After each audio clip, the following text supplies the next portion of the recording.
The story, The Overflowing Teacup. Long ago there lived a university professor renowned for his vast knowledge of Eastern philosophy. His library contained hundreds of books on Buddhism, Zen teachings, and meditation practices.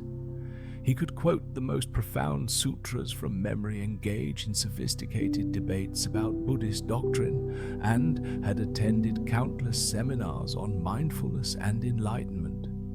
Yet, despite all this accumulated knowledge, something essential seemed to elude him. He felt like a man standing outside a beautiful garden, able to describe every flower within, but unable to smell their fragrance. One crisp autumn morning, the professor heard tales of a revered Zen master who lived in quiet solitude high in the mountains.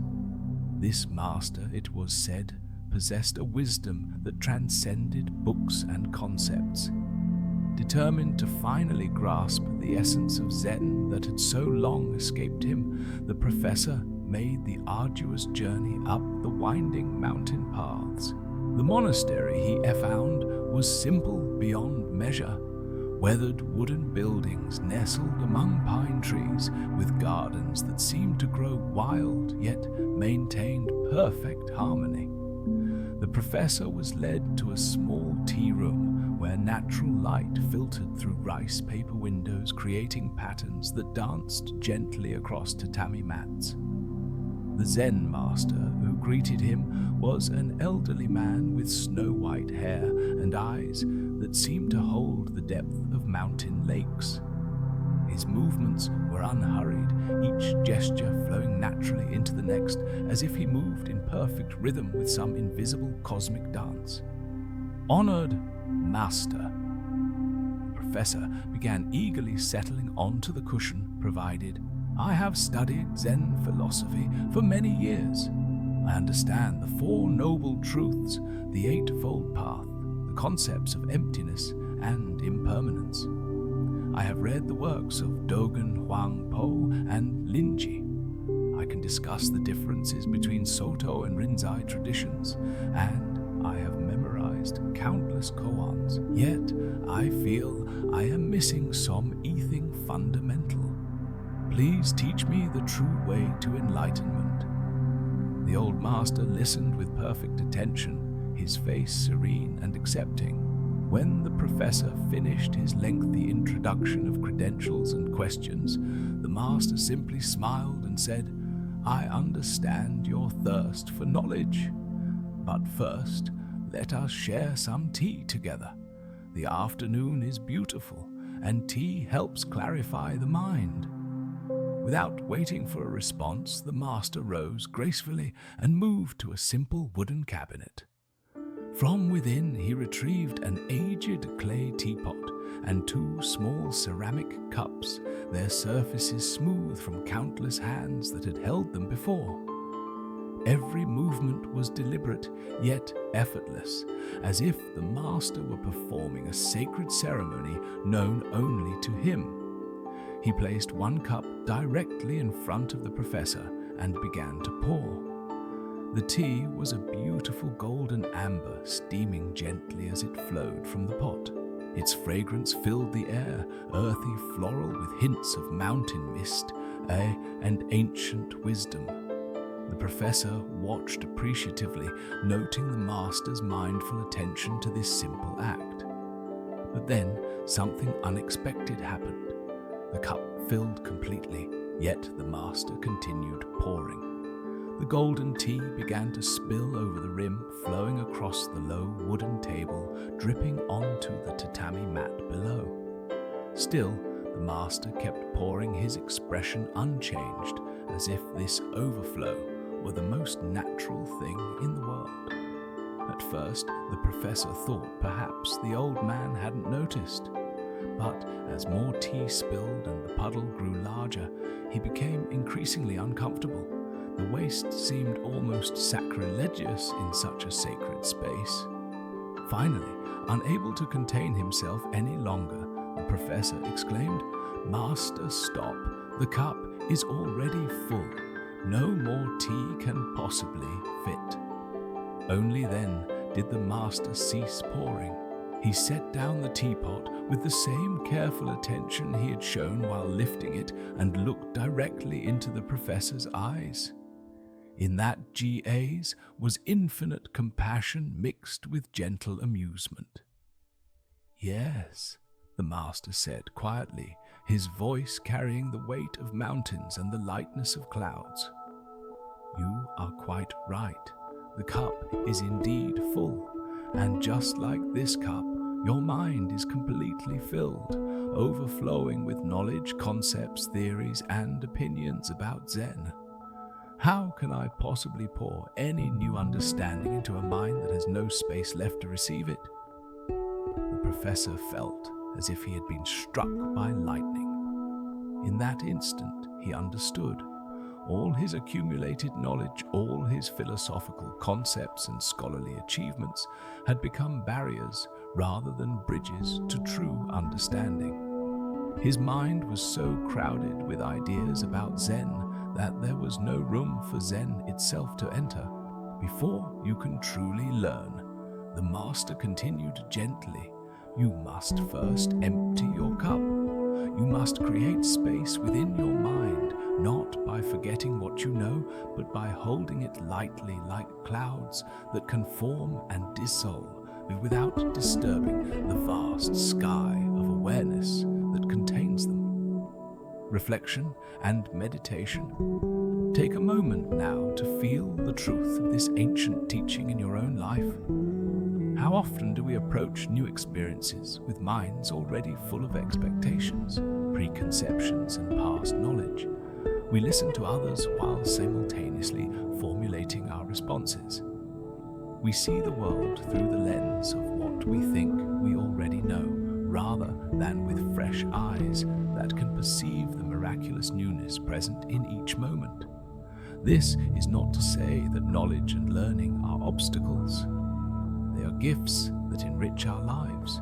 But when we become so attached to what we think we know that we lose the capacity for wonder for beginner's mind, for the openness that allows genuine discovery, then our knowledge becomes a golden cage that limits rather than liberates us. The empty cup represents what Zen calls shoshin, beginner's mind. It is the quality of approaching each moment with fresh curiosities, as if encountering it for the very first time. A child looking at a flower doesn't think about botanical classifications or artistic compositions.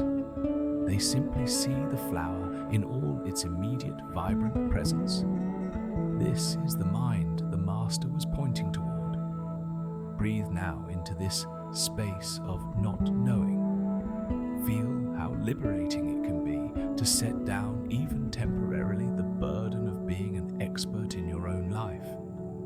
Notice what arises when you approach this very moment. The sound of these words, the sensation of breathing, the subtle awareness that reads these sentences with genuine curiosity rather than automatic knowledge.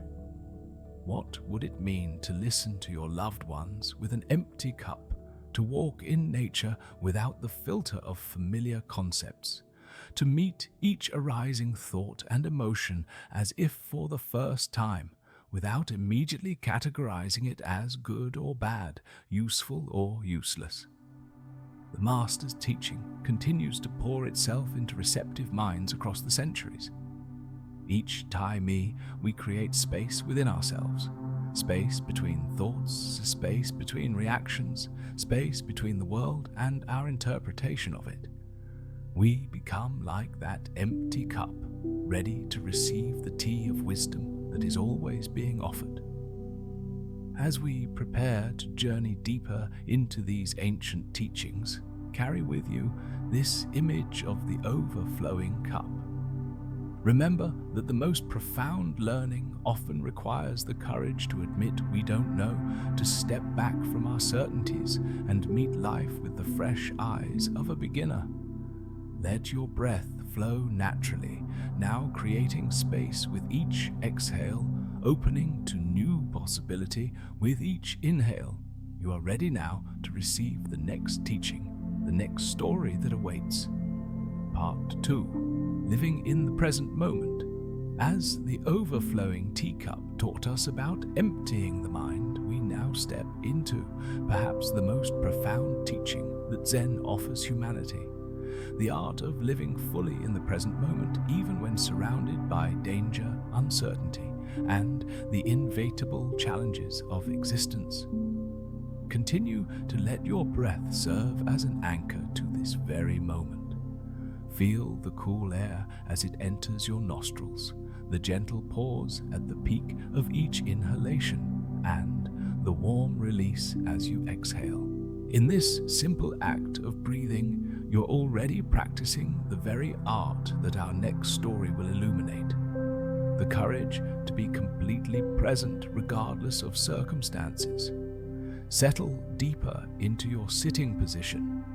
Let your shoulders drop away from your ears. Allow your jaw to soften, your tongue to rest gently behind your lower teeth. You're creating space not just in your body, but in your awareness. Space to receive one of the most beautiful and challenging teachings ever shared. The story, the tiger and the strawberry. Once upon a time, there was a traveler journeying alone through a vast wilderness. It was late afternoon, and golden sunlight filtered through the canopy of ancient trees, creating a mosaic of light and shadow on the forest floor. The air was clean and crisp, filled with the songs of birds and the gentle rustling of leaves in the evening breeze. The traveler walked peacefully, his mind calm, enjoying the beauty of nature surrounding him. Suddenly, from behind a thick cluster of bushes came a terrifying roar that shattered the forest's tranquility. The man spun around to see an enormous tiger emerging from the undergrowth, its powerful muscles rippling beneath orange and black stripes, its yellow eyes fixed intently upon him. The great cat's lips pulled back to reveal massive fangs, and its low growl seemed to vibrate through the very ground beneath the traveler's feet. Pure instinct took over. The man turned and ran with every ounce of strength in his body.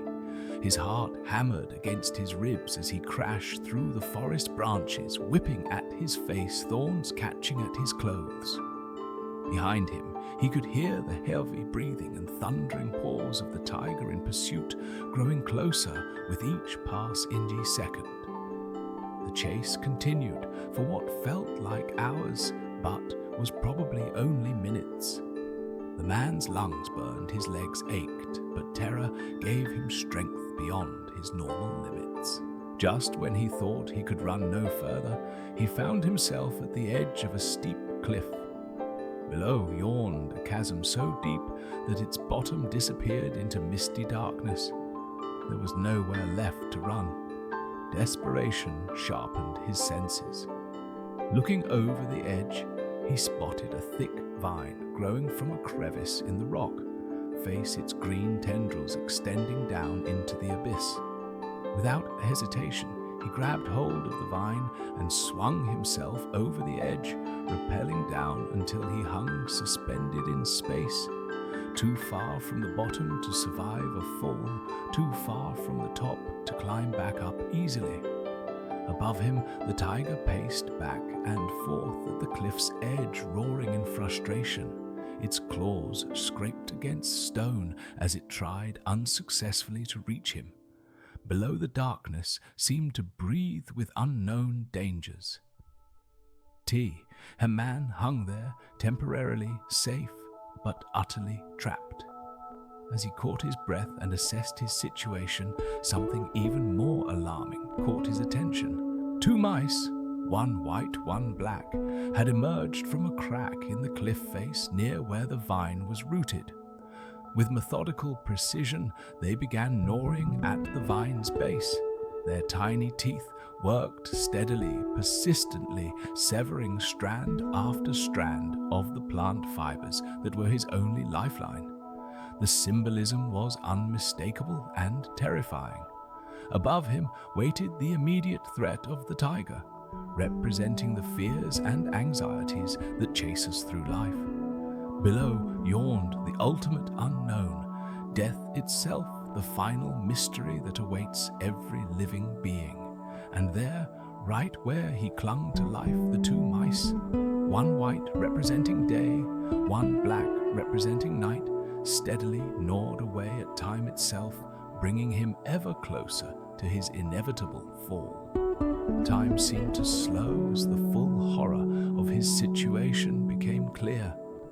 The tiger above paced and roared. The abyss below waited silently. The mice continued their relentless work.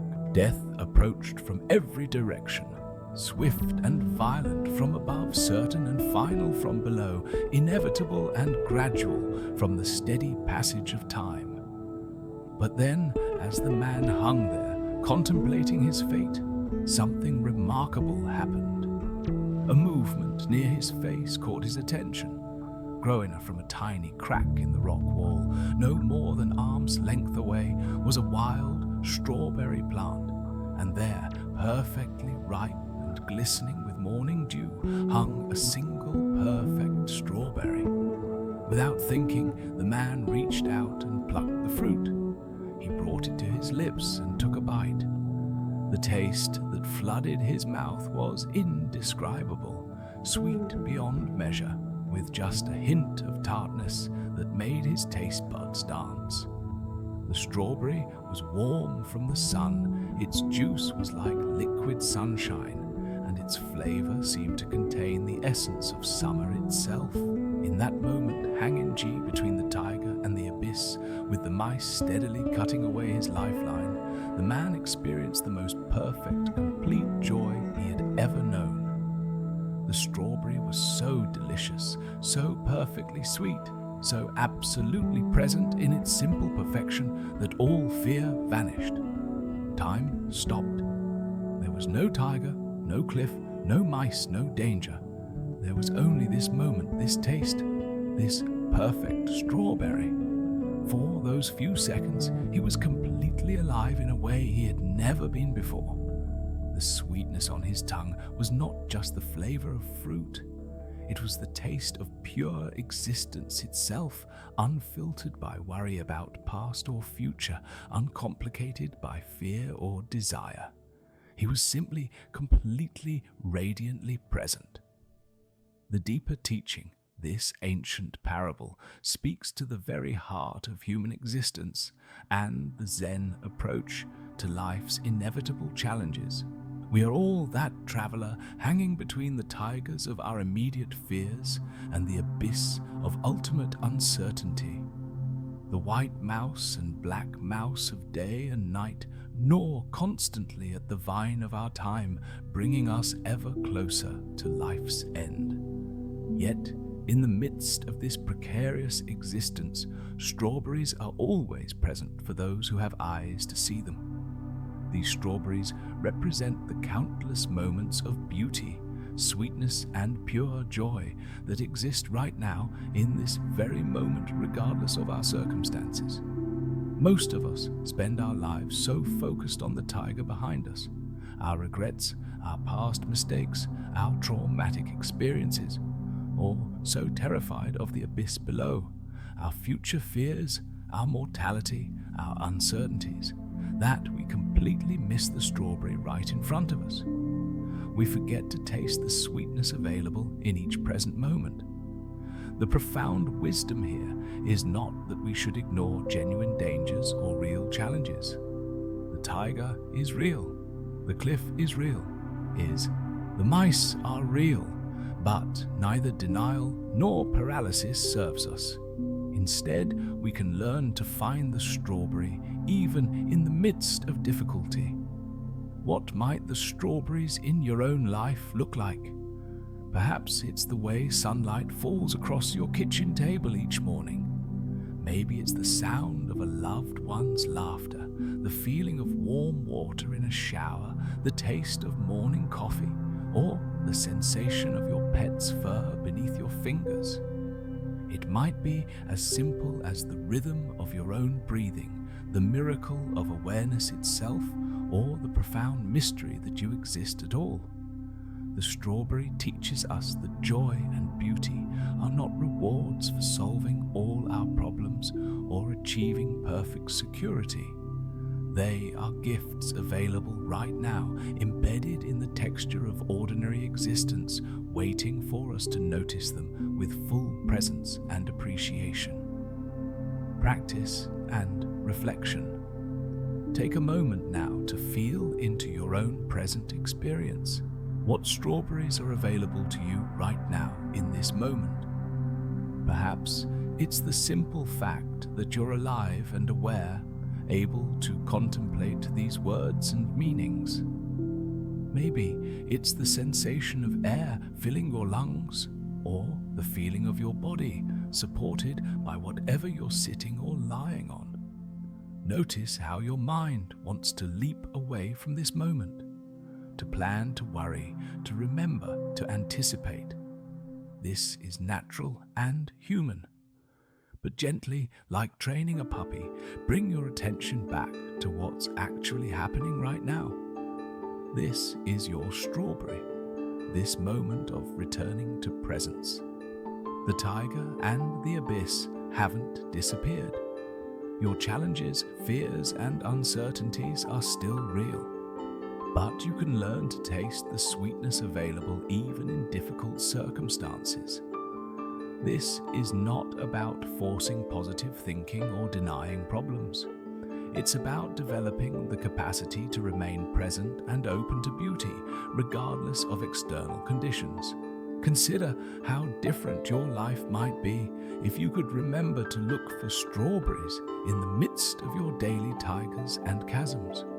What if you could find genuine moments of appreciation even during stress, conflict, or uncertainty? What if presence itself became your refuge? Breathe deeply now and let this teaching settle into your bones. The strawberry is always available. The question is whether you'll have the presence of mind to notice it and the courage to taste it fully, even when hanging between the tiger and the abyss of existence itself. As we prepare for our next teaching, carry with you this image of the perfect strawberry sweet and present, waiting to be discovered in whatever moment you find yourself in. Part 3. Impermanence and Acceptance. The story, "This too shall pass."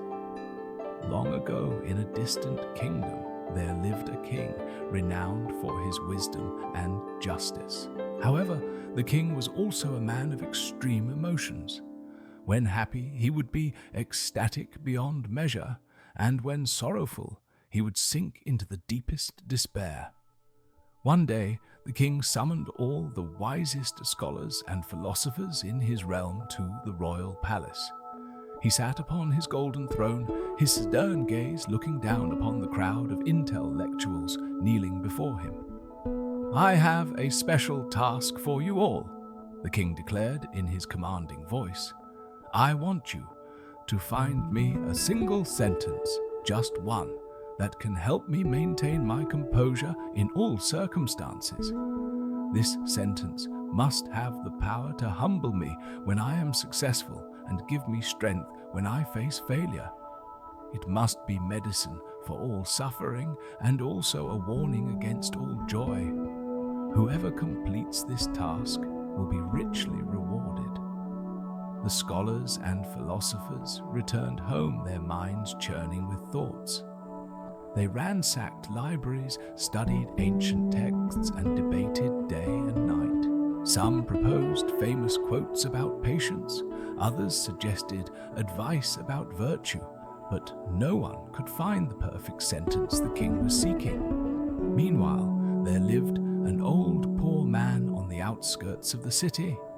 He was a humble jeweler who spent most of his time in his small workshop, crafting simple pieces of jewelry. Although he lacked the formal education of the court philosophers, he possessed a heart that understood life's deeper truths.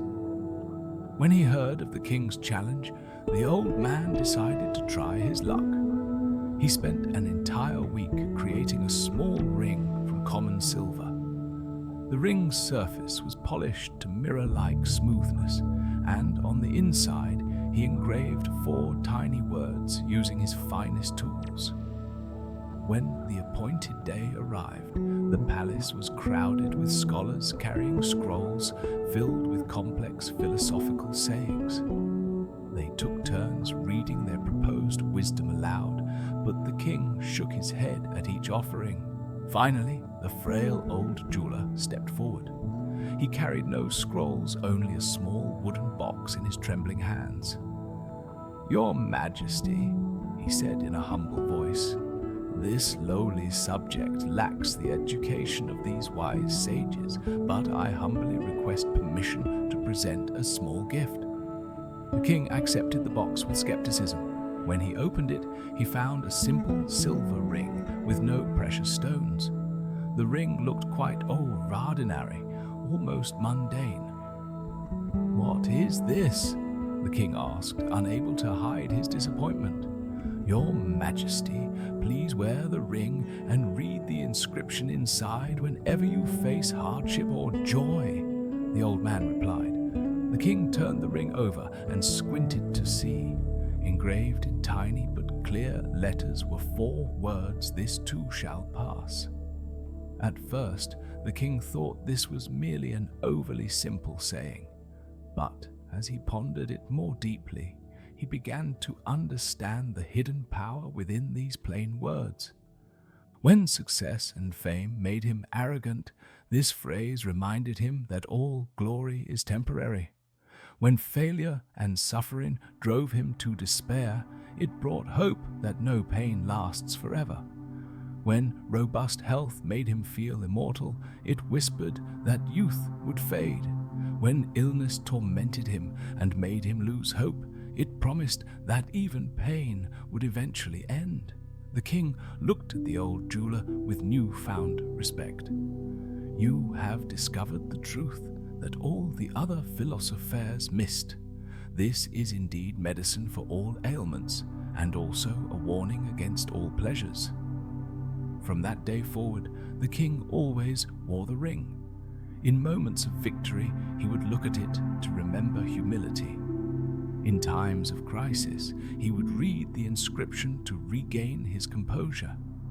And strangely, everything, from joy to pain, from success to failure, seemed lighter when he remembered that simple truth. The old jeweler was rewarded handsomely, but more importantly, his wisdom spread throughout the kingdom. People began to understand that the very nature of existence is change, and that both suffering and happiness are temporary visitors in the inn of consciousness. Years passed. The king aged, faced wars, celebrated victories, mourned losses, welcomed children, and buried friends. Through it all, the ring remained on his finger, its message growing more precious with each passing season. On his deathbed, surrounded by his family, the king looked one final time at the worn inscription and smiled peacefully, understanding that even this moment of departing would pass, leading to whatever mystery lay beyond. The ring was passed down through generations, each ruler learning the same profound lesson that the acceptance of impermanence is not resignation, but liberation. For when we truly understand that both joy and sorrow are temporary, we can embrace life fully without clinging to pleasure or being destroyed by pain. Part 4. Letting go of control. After learning about accepting impermanence, we continue our journey with perhaps the most challenging lesson for the human mind: the art of letting go of the need to control. In a world where we are taught that success comes from planning effort and controlling outcomes, Zen invites us to explore a completely different way of living. Feel your body in this moment. You might be trying to sit up straight, control your posture, regulate your breath. Try relaxing a little. Let your shoulders drop naturally. Let your breath find its own rhythm. Let gravity support your body. In these small adjustments, you are beginning to practice the art of letting go. The upcoming story will challenge all our notions of luck and misfortune, good and bad, and the need to judge and categorize every event in life. The story, The Man and His Horse. Long ago, in a small village nestled among lush green rice fields, there lived a poor farmer with his only son. They owned very few possessions, a small thatched house, a modest plot of land, and the most precious of all, a strong stallion. This horse was not only a means of transportation, but also an indispensable tool for labor. It helped plow the fields, carry goods, and was the family's only hope to escape poverty. Everyone in the village knew and admired this beautiful horse. One morning, just as the sun rose behind distant mountains, the farmer woke to find the horse missing. The stable door was wide open, the reins hanging loose, and there was no trace of the precious animal. News quickly spread throughout the village. Neighbors gathered, shaking their heads in sympathy. "Oh dear, what a disaster," an old woman lamented. "You've lost your only horse. Without it, how will you plow the fields? How will you carry goods to market? Such terrible luck."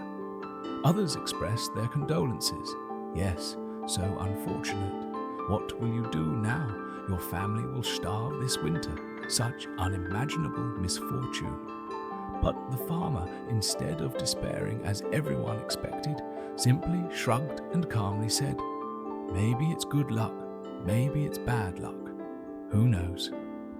The neighbors were surprised by this unusual reaction, but they assumed he was in shock and would soon realize the harsh reality.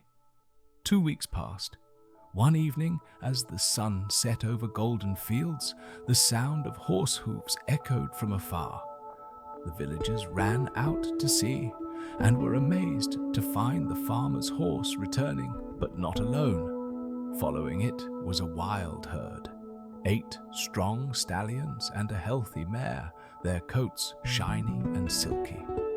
The farmer's horse had found a wild herd and become their leader, bringing them home. Now, instead of 1 horse, he had 9. The whole village rushed to congratulate him. "Wonderful!" they exclaimed. "You're so lucky. From 1 horse now you have a whole herd. You'll be the richest man in the region. Such incredible luck." But the farmer remained calm as before. "Maybe it's good luck, maybe it's bad luck. Who knows?" The neighbors began to think that he was a bit strange, but they envied his fortune. A few days later, the farmer's son, a strong young man of 20, decided to tame one of the wild horses. It was the strongest stallion in the herd, with a shiny black mane and wild eyes. While trying to ride the untamed horse, the young man fell hard. The sound of breaking bones was clear, and when people rushed over, they saw his left leg was broken in several places. The village healer examined him and shook his head sadly. "This leg will never heal properly. He will limp for life." Once again, the neighbors gathered to offer condolences. "How tragic," they lamented. "Your son is disabled. He can't help you farm anymore. The horses you thought were lucky have brought disaster. Such bad luck." The farmer cared for his son in pain, but when asked about the situation, he only replied, "Maybe it's good luck, maybe it's bad luck. Who knows?" People began to think he had lost his mind. A month later, the sound of war drums echoed throughout the region. The king's army was recruiting all able-bodied young men for a fierce border war. This was a battle few would survive. The soldiers went door to door searching for young men of fighting age. They came to the farmer's house, but when they saw his son limping with an unhealed broken leg, they shook their heads and left. "Not fit for service," the captain said. "He can't march or fight." While most other families cried as they sent their sons to war, the farmer and his son quietly sat together in their small home. Now the neighbors began to understand something. "You were right all along," they said with respect. "Your son's broken leg, which we thought was bad luck, ultimately saved his life." "How did you know?" The farmer smiled gently. "I know nothing. I only know that life is like a river. It always flows and changes. What seems like good luck today may become bad luck tomorrow. What seems like bad luck today may bring blessings tomorrow. Why rush to judge deeper understanding?" This story touches the heart of one of the deepest lessons Zen can teach us: the wisdom of non-judgment. In our culture, we are trained to constantly evaluate, categorize, and label every experience as good or bad, lucky or unlucky. But the farmer in the story shows a completely different kind of wisdom. He understands that life is too complex, too unpredictable to make final judgments about any single event. What seems like a disaster today may become a blessing tomorrow. What seems like good fortune today may lead to hardship tomorrow. This does not mean we should become indifferent or passive. The farmer does not sit idly but still cares for his son and works with the horses. But he does not waste mental energy worrying about what might happen or suffering over what has happened. Instead, he lives with an attitude of openness and trust. Trust that life has its own intelligence, that everything is interconnected in ways our limited minds cannot fully understand. In meditation, we call this "don't know mind," not ignorance, but the wisdom of acknowledging the limits of our understanding. It is the courage to live with uncertainty without constantly seeking safety in judgments and predictions. Feel this in your own life. How much energy do you spend worrying about the future? How much time do you spend regretting the past? How much stress comes from trying to control outcomes that are ultimately beyond your reach? The farmer in the story shows us another way of living. A way of living with openness, curiosity, instead of fear, trust in life's intelligence, instead of the need to control everything. This does not mean we should not plan or act, but it means we can learn to hold our plans loosely ready to adapt when life has other intentions. Breathe deeply into this moment. Feel the absolute mystery of existence. You do not know what will happen in the next moment, let alone tomorrow or next year. And instead of feeling afraid of this uncertainty, perhaps you can find freedom in it. Freedom from the burden of trying to control what cannot be controlled. Part 5. Perspective and Reality. Having explored the art of letting go of control, we now turn to a profound teaching about the nature of perspective and the subjective reality we inhabit. Zen invites us to question the solidity of our perceptions and to recognize that what we call reality is often shaped by the lens through which we view it. Settle one cigar into your breath. Feel the rise and fall of your chest, the gentle rhythm that connects you to this moment. As you breathe, prepare to open your mind to stories that challenge the very foundation of how we understand the world around us. Let your awareness expand like morning mist lifting from a mountain lake, revealing landscapes you never knew existed. The story. The other side. Long ago, in a small village nestled between two great mountains, there lived two neighbors who were known throughout the region for their constant quarrels. These were not ordinary disagreements, but passionate disputes that could be heard echoing through the valley at all hours. They argued about everything imaginable, the exact boundaries of their lands, the quality of their respective crops, the proper way to tend livestock, even the direction of the wind and the meaning of cloud formations.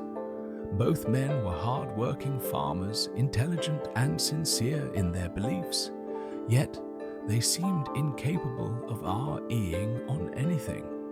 Their arguments had gone on for so many years that the younger villagers grew up thinking this was simply the natural state of things like sunrise and sunset. One autumn day, when the leaves were turning golden and the air carried the scent of harvest, a wise traveler came to the village.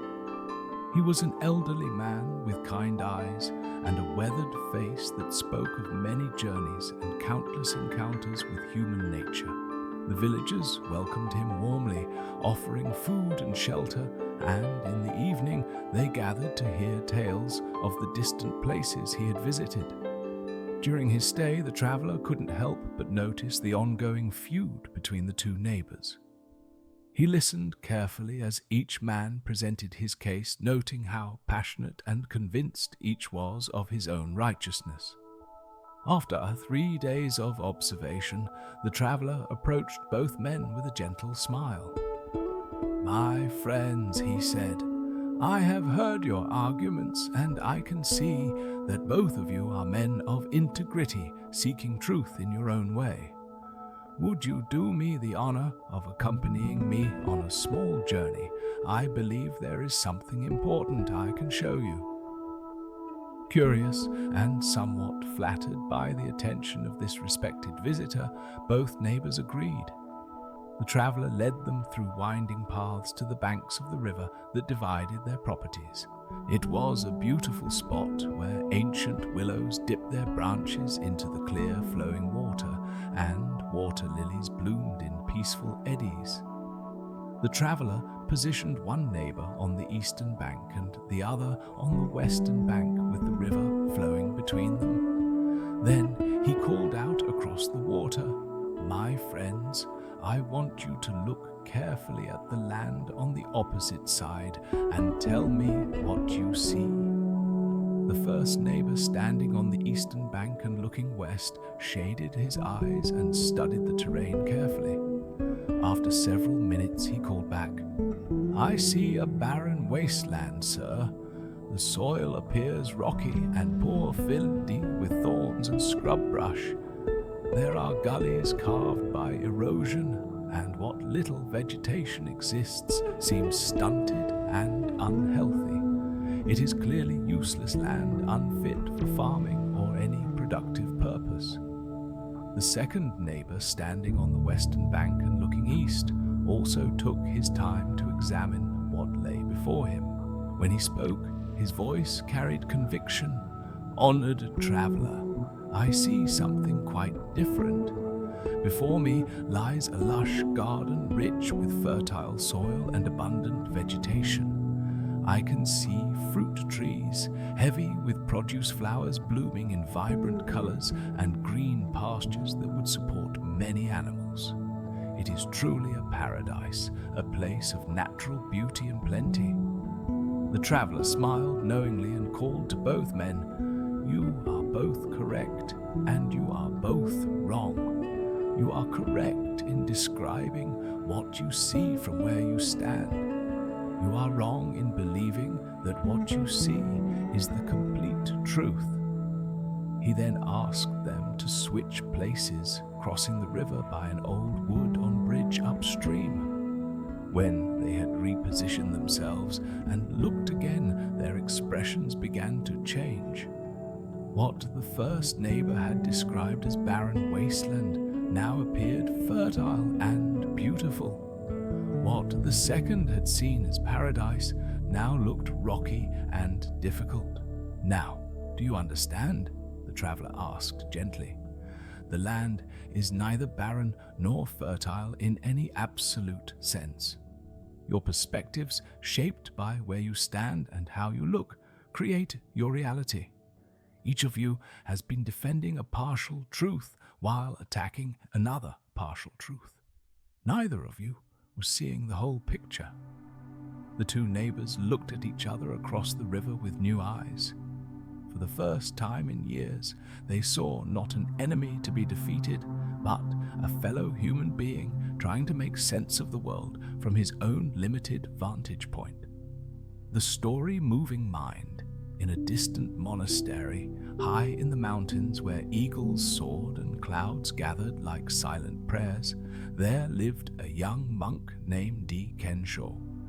He was earnest in his practice, sitting in meditation for hours each day, studying the ancient texts with dedication and serving his community with a willing heart. Yet, despite his sincere efforts, he found himself increasingly troubled by the restlessness of his own mind. Day after day, as he sat in the meditation hall, surrounded by the peaceful silence of his fellow monks, Kensho's thoughts raced like wild horses. One moment he would be contemplating a profound teaching. The next, he would find himself worrying about his family in the village below. His mind would leap from memories of childhood to fantasies about the future, from philosophical insights to mundane concerns about the weather. The harder he tried to concentrate, the more agitated his mind became. It was as if his very effort to find peace was creating more turbulence. He began to doubt his calling, wondering if he was simply not suited for the spiritual life. Finally, unable to bear his inner turmoil any longer, Kensho approached his master, an elderly monk named Dogen, who was renowned for his wisdom and compassion. The master was sitting in his simple quarters, a small room with nothing but a sleeping mat, a low table, and a single scroll painting of a mountain reflected in still water. "Master," Kensho said, bowing deeply, his voice tight with frustration, "I am confused and discouraged. I have been practicing meditation for 3 years, yet my mind seems more restless than ever. My thoughts move constantly from one thing to another, like a wild horse that refuses to be tamed. I cannot find the peace that our teachings promise. How can I calm this moving mind? How can I find the stillness that leads to enlightenment?" Master Dogen looked at his student with eyes full of understanding and compassion. He had seen this struggle countless times before, for it was a natural part of the spiritual journey. Without speaking, he rose and gestured for Kensho to follow him. They walked together to a small garden behind the monastery where a stream flowed down from the mountain peaks. The master sat on a large stone beside the water and invited Kensho to sit nearby. "Tell me," the master said quietly, "what do you see in this stream?" Kensho looked at the flowing water, noting how it caught and reflected the afternoon sunlight. "I see water flowing over rocks, master. It moves constantly, but seems peaceful in its movement." "Look more carefully," the master said. "What do you see in the water itself?" Kensho peered more intently. When the water flowed smoothly over flat sections, he could see the sky reflected clearly on its surface, along with the branches of overhanging trees and the occasional bird flying overhead. But where the water tumbled over rocks or was disturbed by obstacles, the reflections became fragmented and unclear. "When the water is calm and smooth," Kensho observed, "I can see perfect reflections of the sky and trees, but when it's turbulent, the reflections are broken and distorted." "Exactly." Master Dogen nodded. "Your mind is like this stream. When it flows calmly, it reflects reality clearly. You can see things as they truly are. When it is turbulent and restless, your perceptions become distorted and fragmented. The world appears different, not because the world has changed, but because the surface of your mind is disturbed." The master picked up a small pebble and tossed it into a calm pool in the stream. Immediately, concentric circles rippled outward, breaking the reflection into dancing fragments. Each thought, each emotion, each desire is like this pebble, he continued. It creates ripples in the mind that distort our perception. We begin to mistake the ripples for reality itself. We think the broken reflection is what the sky actually looks like. Kensho watched as the ripples gradually subsided and the reflection became clear again. But, Master, how do I stop the pebbles from falling? How do I prevent thoughts from arising? The old master smiled gently. You cannot stop the pebbles, my young friend, any more than you can stop this stream from flowing. Thoughts are natural. They arise from the very nature of consciousness. The key is not to stop them, but to stop throwing additional pebbles. Stop struggling against the thoughts. Stop judging them as good or bad. Stop trying to control them. Simply observe them as they arise and pass away like clouds moving across an open sky. Watch, the master said, as a leaf fell from a tree into the stream. They observed how the water didn't resist the leaf or try to push it away. It simply carried the leaf along, allowing it to move with the current until it naturally found its way to the bank. Be like the water, Master Dogen taught. Allow thoughts to arise, acknowledge them without attachment, and let them flow past naturally. The stream doesn't become angry at the leaf for falling into it. It doesn't try to hold on to the leaf when it's time for it to go. It simply flows, maintaining its essential nature regardless of what passes through it. Kensho felt something shift in his understanding. So, the goal is not to have no thoughts, but to relate to thoughts differently. Precisely. A still mind is not an empty mind, but a mind that maintains its essential clarity regardless of what arises within it, like the stream that continues to reflect the sky even as leaves and twigs flow through it. Reflection and deep practice. These stories illuminate one of the most profound realizations in Zen practice, that what we call reality is largely constructed by our perspective and the state of our consciousness. The neighbors by the river each saw a different landscape, not because the landscape itself was different, but because their viewpoints were different.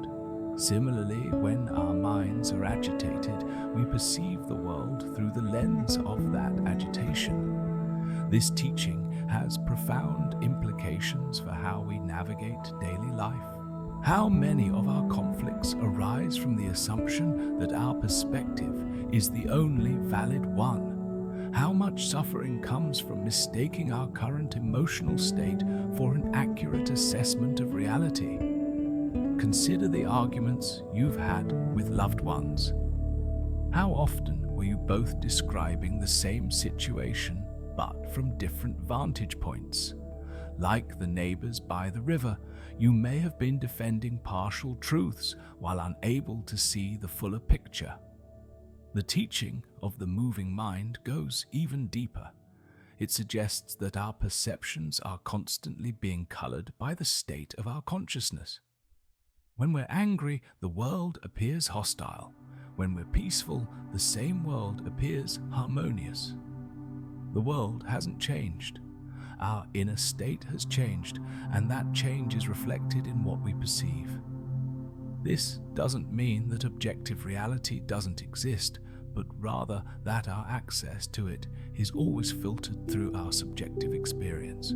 The practice of meditation helps us recognize these filters and gradually develop a clearer, less distorted perception. As you sit in this moment, notice the quality of your own mental stream. Are there ripples of anxiety, excitement, boredom, or anticipation disturbing the surface? Can you observe these ripples without trying to smooth them out or make them worse? Can you maintain awareness of the underlying stillness that exists beneath all mental movement? This is the profound gift of these teachings. the recognition that we have more choice in our experience than we typically realize. While we cannot control what arises in our consciousness, we can choose how we relate to what arises. We can learn to be like the stream flowing naturally while maintaining our essential clarity. Part 6. Heaven and Hell Within. As we have learned about perspective and the nature of subjective reality, we now venture into one of the most transformative teachings in all of Zen wisdom. The recognition that heaven and hell are not distant realms waiting for us after death, but present realities we create moment by moment through the states of our own consciousness. Allow your breathing to deepen as we explore this profound territory. Feel your ribcage expanding gently with each inhalation, creating space not just for air, but for new understanding. Let your exhalation be a soft release, letting go of any preconceptions about spiritual reward and punishment. We are about to discover that paradise and suffering are much closer than we ever imagined. The story, Heaven and Hell. In ancient times, there lived a fierce samurai warrior named Nobunaga, renowned throughout Japan for his skill with the sword and his fearless courage in battle. He had fought in countless wars, led armies to victory, and earned the respect of even his enemies. Yet, despite all his worldly accomplishments, Nobunaga carried within his heart a burning question that gave him no peace.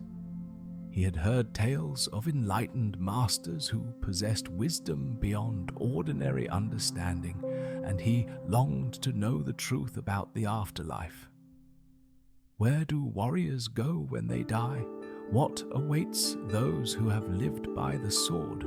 These questions haunted him more than any enemy ever could. One day, Nobunaga learned of a famous Zen master named Hakuin who lived in a modest temple in the mountains. Despite his high rank and status, the samurai humbled himself to make the difficult journey to seek answers to his spiritual questions. When he arrived at the temple, Nobunaga found Master Hakuin sitting peacefully in meditation in a simple garden. The master was a small elderly man with gentle eyes and hands soft from decades of prayer rather than warfare.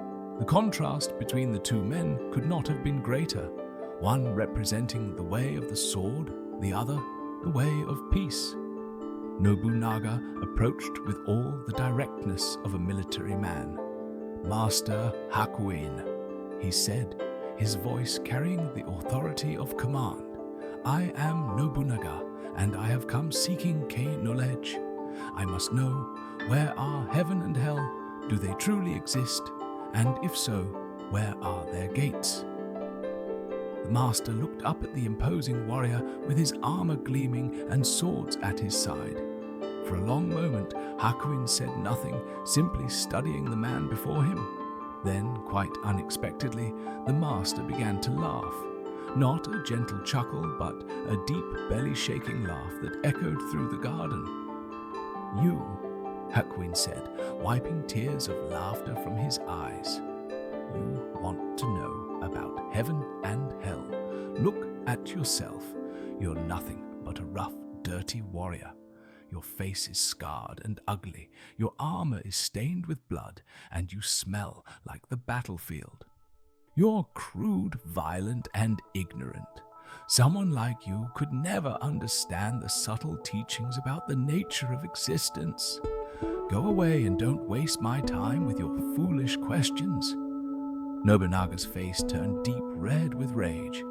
How dare this insignificant monk speak to him this way? He had commanded armies, star-up fear into the hearts of enemies, and here was this frail old man mocking him like a child. The samurai's hand flew to his sword, drawing it in one swift motion. The blade gleamed in the afternoon sun as he raised it above Hakuin's head, ready to strike down this insolent monk who had insulted his honor. But just as Nobunaga was about to deliver the fatal blow, Master Hakuin looked up at him with perfect calm and said quietly, "Here open the gates of hell." The words struck Nobunaga like lightning. In that instant, he understood with crystalline clarity what the master was teaching. The hell realm was not some distant place of punishment after death. It was right here, right now, in this very moment of rage, hatred, and violent intention. The gates of hell had opened the moment he had allowed anger to consume his heart and raise his sword against another human being. The samurai's sword trembled in his hands as the full realization washed over him. He saw how his anger had transformed him into a demon, how his rage had created a hell realm in his own consciousness. This was not a place he would go to after death. This was a state of being he had entered while fully alive. Overcome with understanding and remorse, Nobunaga slowly lowered his sword and then fell to his knees before the master. Tears streamed down his weathered face as he experienced genuine compassion for the first time in years. His heart, which had been hardened by countless battles, cracked open with humility, gratitude, and love. Master Hakuin smiled with infinite tenderness and said softly, "And here open the gates of heaven." Again, Nobunaga understood immediately. Heaven was not a reward waiting in some distant future. It was this very moment of awakening, this opening of the heart, this recognition of his own Buddha nature. The gates of heaven had opened the instant he had released his anger and found compassion. The samurai remained at the temple for many days, studying with Master Hakuin and learning to recognize the heaven and hell states within his own consciousness. When he finally returned to his duties, he was a transformed man, still a skilled warrior when necessary, but now one who understood that the greatest battles are fought within the landscape of one's own heart. The story, The Gates of Paradise. Many years later, in the same region, there lived a wealthy merchant named Yamamoto, who had accumulated vast riches through his trading enterprises. His warehouses were filled with silk spices and precious metals. His home was a mansion filled with beautiful art and luxurious furnishings. By all external measures, he was supremely successful. Yet, Yamamoto felt empty inside. Despite his wealth, he was plagued by constant anxiety about losing what he had gained. He worked ceaselessly, driven by an insatiable hunger for more. Sleep eluded him as he worried about his competitors, market fluctuations, and the security of his investments. His relationships suffered because he trusted no one, always suspecting others of trying to take advantage of him. One evening, as he sat alone in his grand but lonely mansion, counting the day's profits, Yamamoto realized that, despite having everything he had thought he wanted, he felt miserable. He had heard stories of the enlightened Master Hakuin and decided to seek his counsel. When Yamamoto arrived at the simple temple, he was struck by the profound peace that seemed to emanate from the modest buildings and gardens. Master Hakuin welcomed him warmly, offering tea and a place to sit on simple cushions. "Master," Yamamoto began, his voice heavy with weariness, "I have achieved everything I set out to achieve in life. I am wealthy beyond measure, respected in the community, and feared by my competitors. Yet I am miserable. I feel as though I am living in hell, constantly anxious, never satisfied, always grasping for more. How can I find the paradise that seems to elude me despite all my success? Master Hakuin listened with perfect attention, his eyes radiating compassion. When the merchant finished speaking, the master was quiet for a long moment. Then he said, "My friend, you have already identified your problem. You said you feel as though you are living in hell. But it is not as though. You are living in hell. Hell is not a place you go to after death as punishment for your sins. Hell is a state of consciousness you create moment by moment through attachment, greed, and the endless pursuit of satisfaction through external means."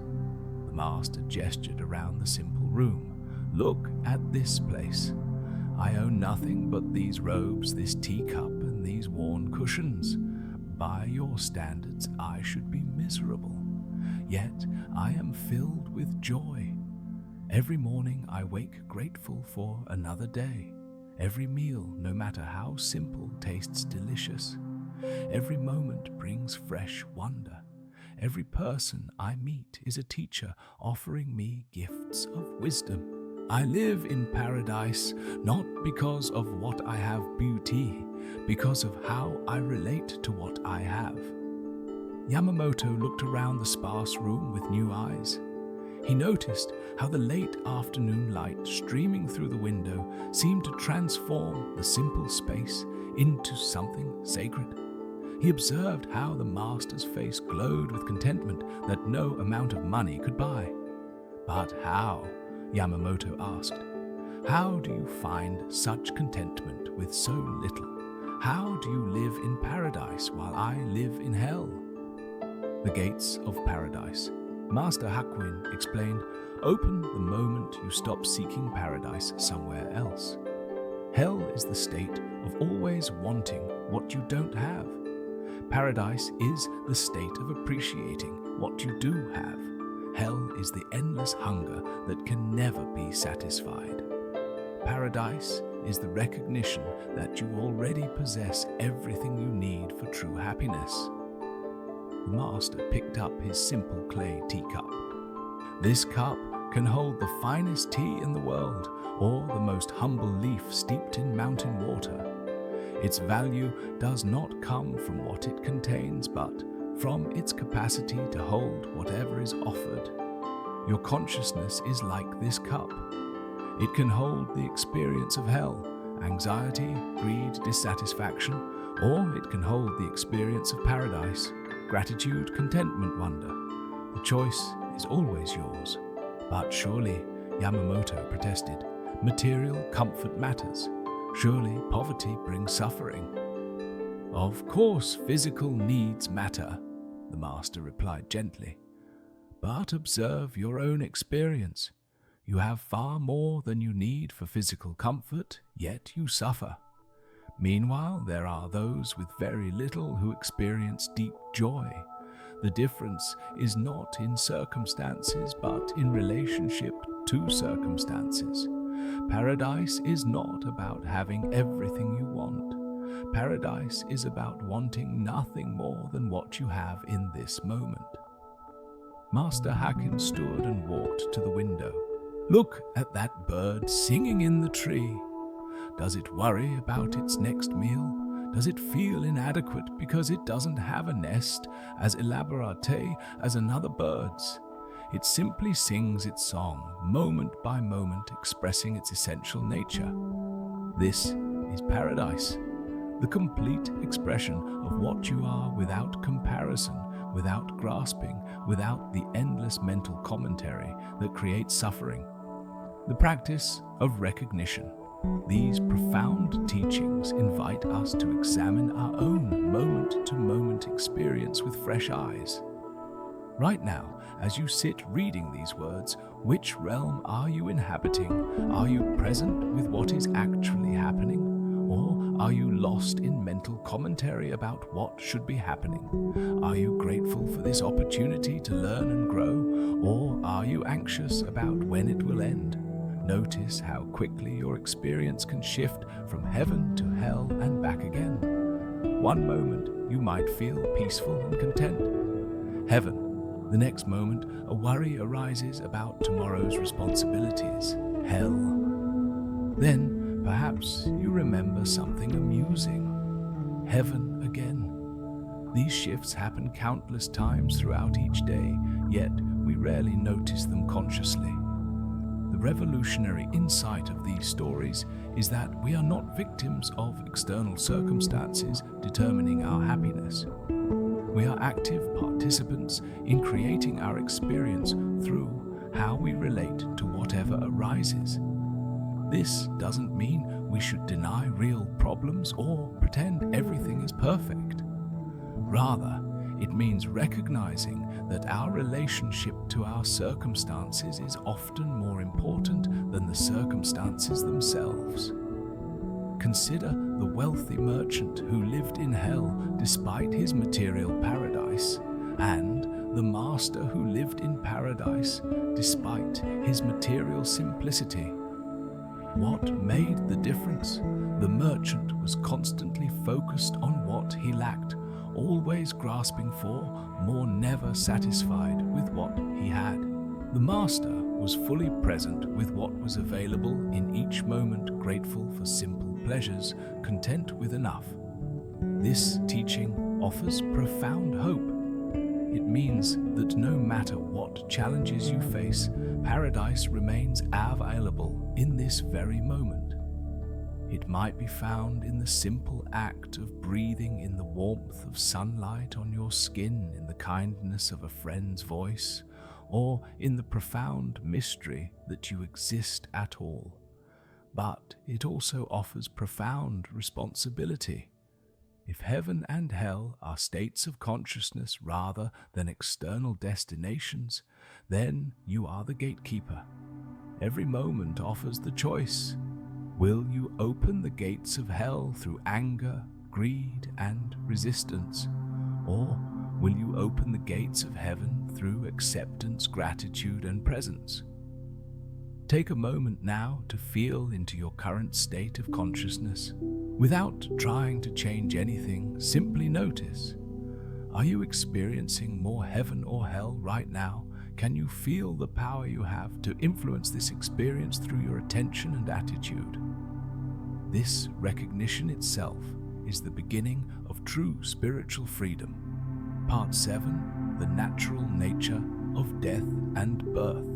Having explored the heaven and hell states within our own consciousness, we now approach one of the most profound and universal human experiences, our relationship with mortality, death, and the eternal cycle of birth and renewal.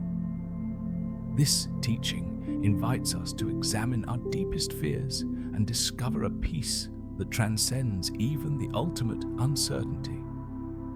Feel your breath flowing in and out, this fundamental rhythm that connects you to all living beings. With each inhalation, countless cells in your body are born. With each exhalation, countless others complete their cycle and return to the elements.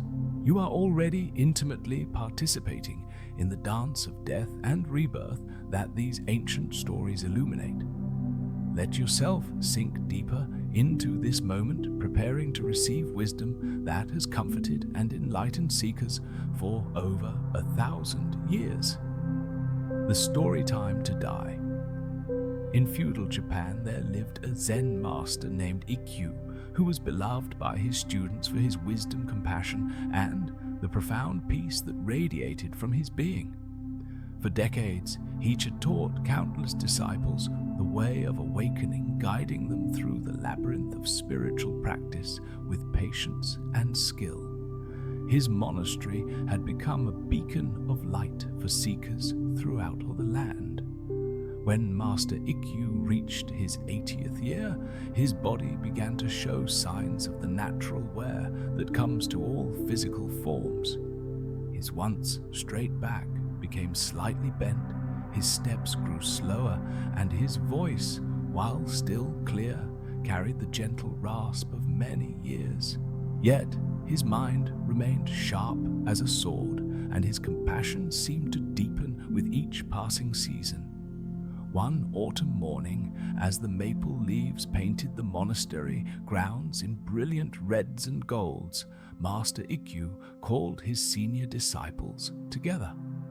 They gathered in the meditation hall where they had shared countless hours of silent sitting, the same hall where many had experienced their first taste of enlightenment under his guidance. "My dear students," the master began, his voice carrying the weight of Year S, but also an unmistakable lightness. "I have something important to share with you. After many years of faithful service to the Dharma, my body is telling me that it is time to prepare for my departure from this world. The doctors have confirmed what I already know in my bones. I have perhaps a few months left in this physical form." The disciples sat in stunned silence. Though they were practitioners who had studied the teachings about impermanence, extensively hearing these words from their beloved teacher struck them like thunder. Some began to weep quietly, others sat rigid with shock, and still others closed their eyes as if trying to make the words disappear. Master Ikkyu smiled gently at their reactions. "I see your tears, and I understand your grief. The love between teacher and student is precious, and it is natural to feel sadness when contemplating separation. But I want to share with you something I have learned about the nature of death, something that may bring you comfort and deepen your understanding." The master paused, looking around the circle of faces that had become so dear to him over the years. "Death," he continued, "is not the opposite of life. Death is the natural completion of life, just as night is the natural completion of day. We do not mourn when the sun sets, knowing that morning will come again. We do not grieve when winter arrives, understanding that spring follows in its time." One of his senior students, a monk named Jishu, who had been with the master for 20 years, spoke through his tears. "But master, how can you speak so calmly about leaving us? How can you be at peace with dying? Are you not afraid?" Master Ikkyu's eyes twinkled with something that might have been amusement. "My dear Jishu, tell me, were you afraid before you were born?" The question caught Jishu off guard. "Before I was born, I don't understand, master." "Before you came into this world," the master continued patiently, "where were you? For countless eons before your birth, you did not exist in this form. Were you suffering then? Were you afraid? Were you in pain?" "No, master. I suppose I wasn't anything then." "Exactly. And yet here you are now, alive and aware, experiencing the full spectrum of human existence. You emerged from that vast not being into this being without any effort or anxiety on your part. You were not concerned about whether you would enjoy life or succeed in your spiritual practice. You simply appeared like a wave rising from the ocean." The master gestured toward the garden visible through the open doors.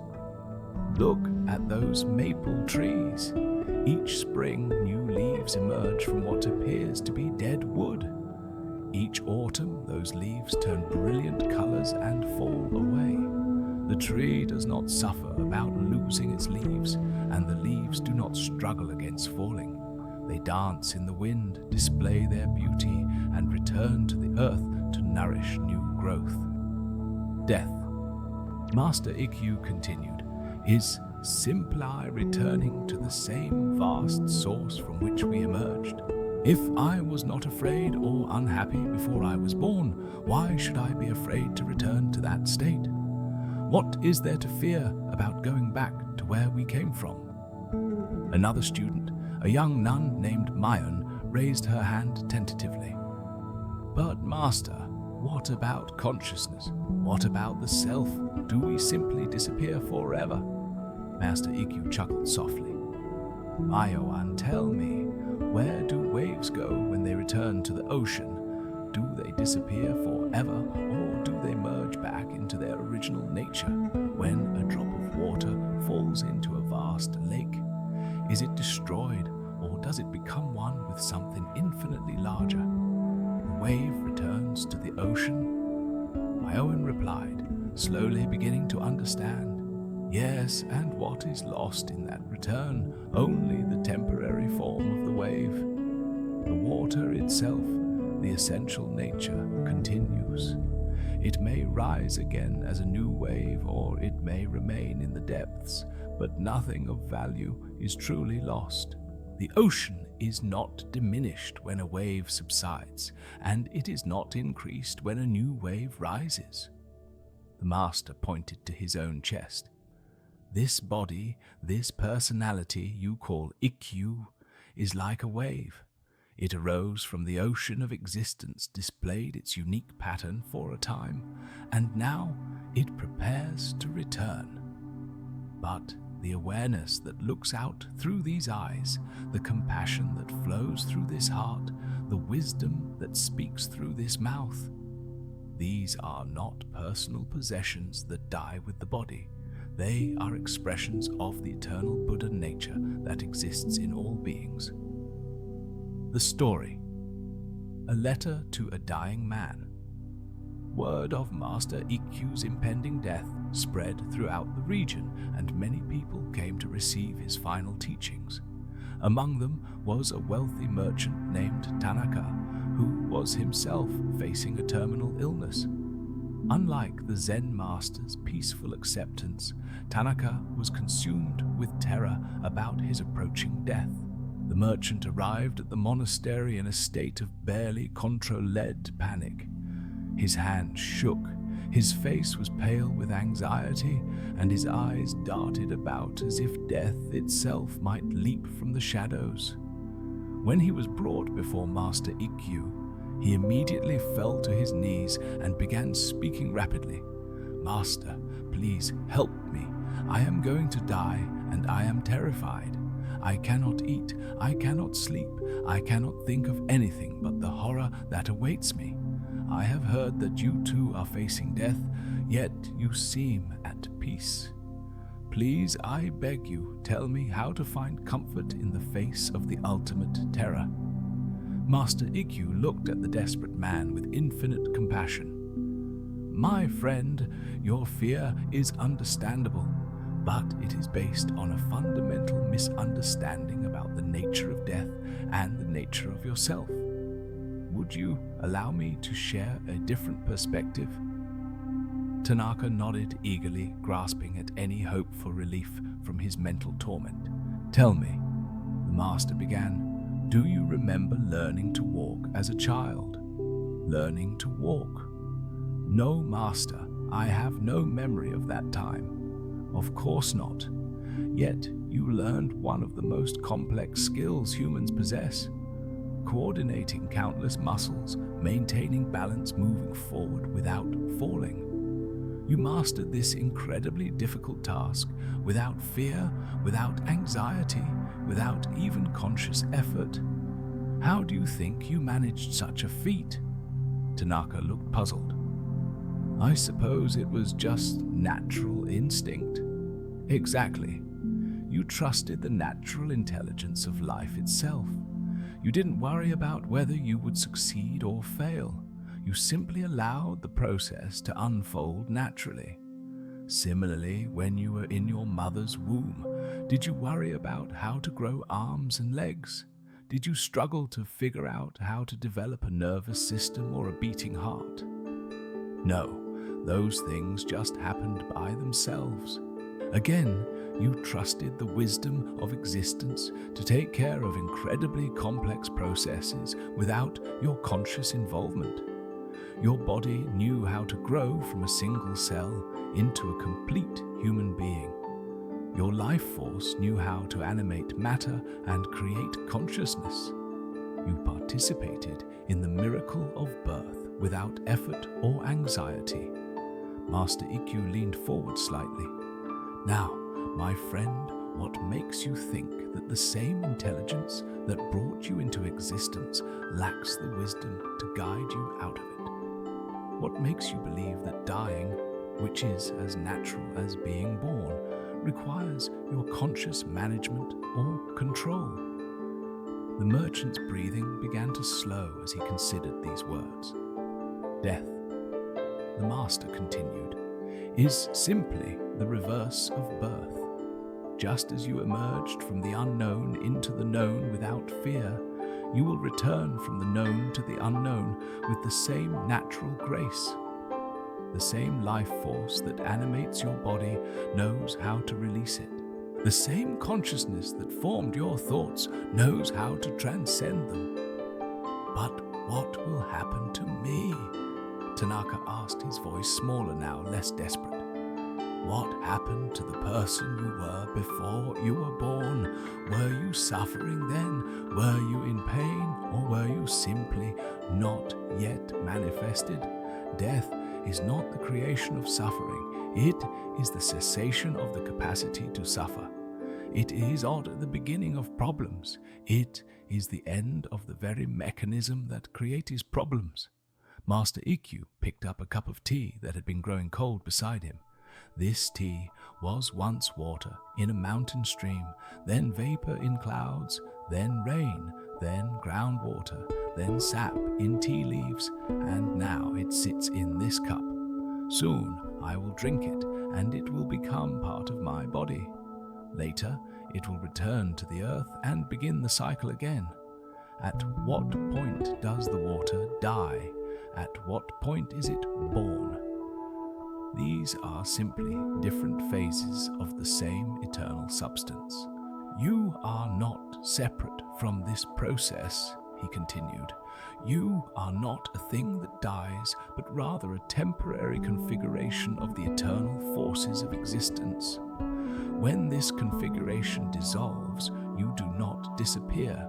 You simply return to your original nature, just as a wave returns to the ocean. Tanaka sat quietly for several minutes, feeling something shift in his chest. The tight knot of terror was beginning to loosen. Master, are you saying that death is nothing to fear? I am saying that what you fear, the complete annihilation of yourself, is actually impossible. Energy cannot be created or destroyed, only transformed. Consciousness is a form of energy. When the body dies, consciousness doesn't vanish. It simply returns to its source like a river returning to the sea. The master smiled gently. The fear of death comes from identifying yourself too strongly with this temporary form, this collection of thoughts and memories and sensations that you call me. But this me is already dying and being reborn every moment. The cells in your body are constantly dying and being replaced. The thoughts in your mind arise and pass away like clouds in the sky. Your emotions flow and change like weather patterns. What you call yourself is already in constant flux. What remains constant, he continued, is the awareness that observes all these changes. That awareness, your true nature, is unborn and therefore cannot die. It is what you were before birth, what you are now, and what you will be after death. Recognizing this truth is the secret to dying without fear. Deep teaching and reflection. These profound stories invite us to examine our most fundamental fears and assumptions about existence. In our culture, death is often treated as the ultimate enemy, something to be fought against, denied, or hidden away. Yet, Zen teachings suggest that this adversarial relationship with mortality creates unnecessary suffering and prevents us from living fully. The master's analogy of returning to the state before birth is particularly powerful. Can you remember being distressed about not existing for the billions of years before you were born? Of course not. There was no you to be distressed. This points to a profound truth. What we fear about death is often a projection of ego consciousness that assumes its own permanence. Consider how many of your daily anxieties stem from this fundamental denial of impermanence. We try to create security in an inherently insecure world, build permanent identities in a constantly changing reality, and hold on to experiences that are by nature temporary. Much of our suffering comes from this futile resistance to the natural flow of existence. The teaching about trusting the wisdom of life extends far beyond death preparation. How often do we try to micromanage processes that might unfold more gracefully with less interference? Just as we learn to walk without conscious instruction, perhaps we can learn to live and die with greater trust in the natural intelligence of existence.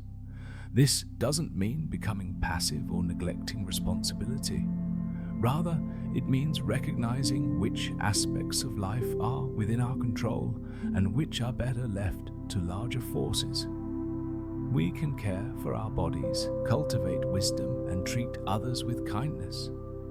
But ultimately, the timing and manner of our departure from this world may be beyond our conscious management. The wave returning to the ocean serves as a powerful metaphor for understanding continuity within change. What we call death may simply be the dissolution of one temporary form, allowing the essential nature to participate in new configurations of existence. Whether you believe in literal reincarnation or simply the recycling of energy and matter, this perspective offers a less fearful way of relating to mortality. Right now, as you contemplate these teachings, notice what arises in your consciousness. Is there fear, comfort, confusion, resistance? All of these responses are natural and valid. The goal is not to eliminate fear of death, but to hold that fear more lightly, to recognize it as one feeling among many, rather than the ultimate truth about dying. Take a moment to feel the aliveness in your body right now. Sense the blood flowing, the heart beating, the breath moving in and out. This is the life force that these masters speak of, the same energy that will one day release this particular form and continue in new ways. Can you feel gratitude for this temporary loan of consciousness, this brief opportunity to experience existence from this unique perspective? The ultimate teaching here may be that accepting death allows us to live more fully. When we stop trying to guarantee permanence, we can appreciate the preciousness of each moment. When we release the illusion of control over our lifespan, we can focus on how we want to use whatever time we have. Paradoxically, making peace with mortality enhances rather than diminishes our capacity for joy, love, and meaningful engagement with life. Part 8. Labor and Mindfulness. Having contemplated the profound mysteries of life and death, we now turn to one of the most practical and immediate applications of Zen wisdom, the transformation of ordinary work into spiritual practice. In a world that often separates the sacred from the mundane, Zen reveals that enlightenment is not found by escaping daily responsibilities, but by bringing complete presence and awareness to whatever task is before us. Feel your body as you settle into this teaching. Notice how even the simple act of maintaining your posture requires a kind of work. The gentle coordination of muscles, the subtle adjustments that keep you balanced and alert.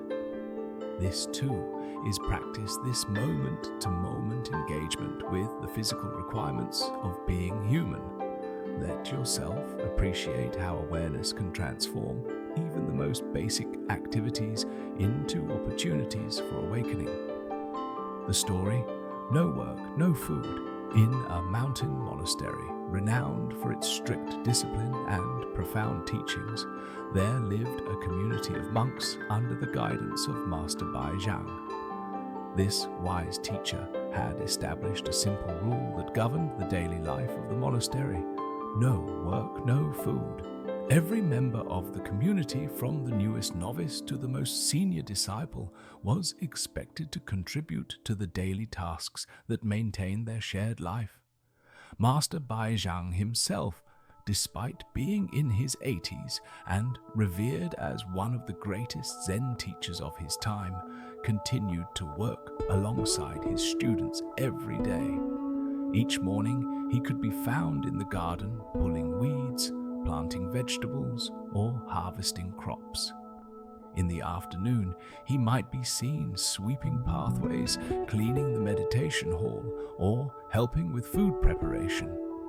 His advanced age had not exempted him from physical labor, nor had his spiritual attainment placed him above the humble work that sustained the community. The master's students watched him with a mixture of admiration and concern. His back was bent from years of sitting in meditation, his hands were gnarled with arthritis, and his steps had grown slower and more careful. Yet, each day I insisted on fulfilling his share of the monastery's work with the same dedication he brought to teaching and meditation. One autumn morning, a group of the senior monks approached Master Bai Zhang with a proposal they had been discussing among themselves. "Honored teacher," they said respectfully, "we have been observing your daily efforts with great concern. You have given your entire life to the Dharma and to our spiritual education. Your body shows the wear of many decades of service. We believe it is time for you to rest and allow us younger monks to handle all the physical work. You have earned the right to spend your remaining years in pure meditation and teaching, free from the burden of manual labor." The master listened to their kind words with a gentle smile, his eyes twinkling with something that might have been amusement. "My dear students," he replied, "I appreciate your concern for my aging body and your desire to honor my years of service. Your compassion touches my heart.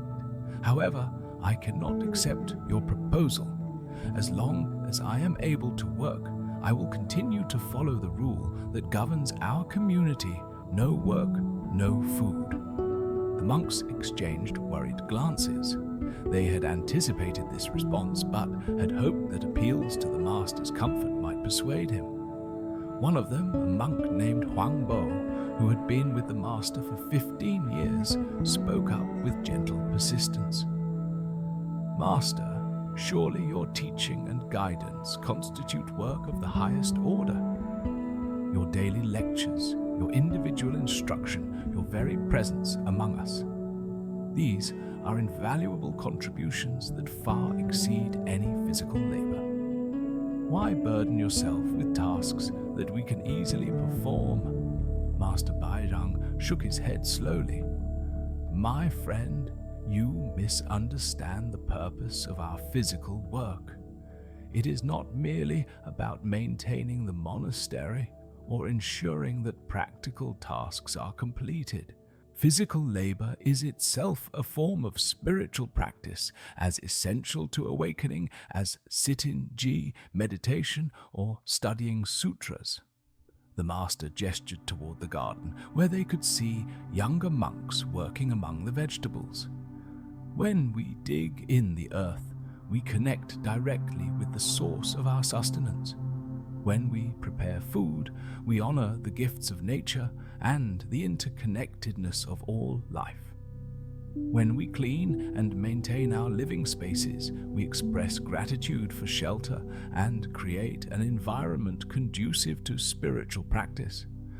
This work teaches us humility, mindfulness, and the dignity of contributing to something larger than ourselves."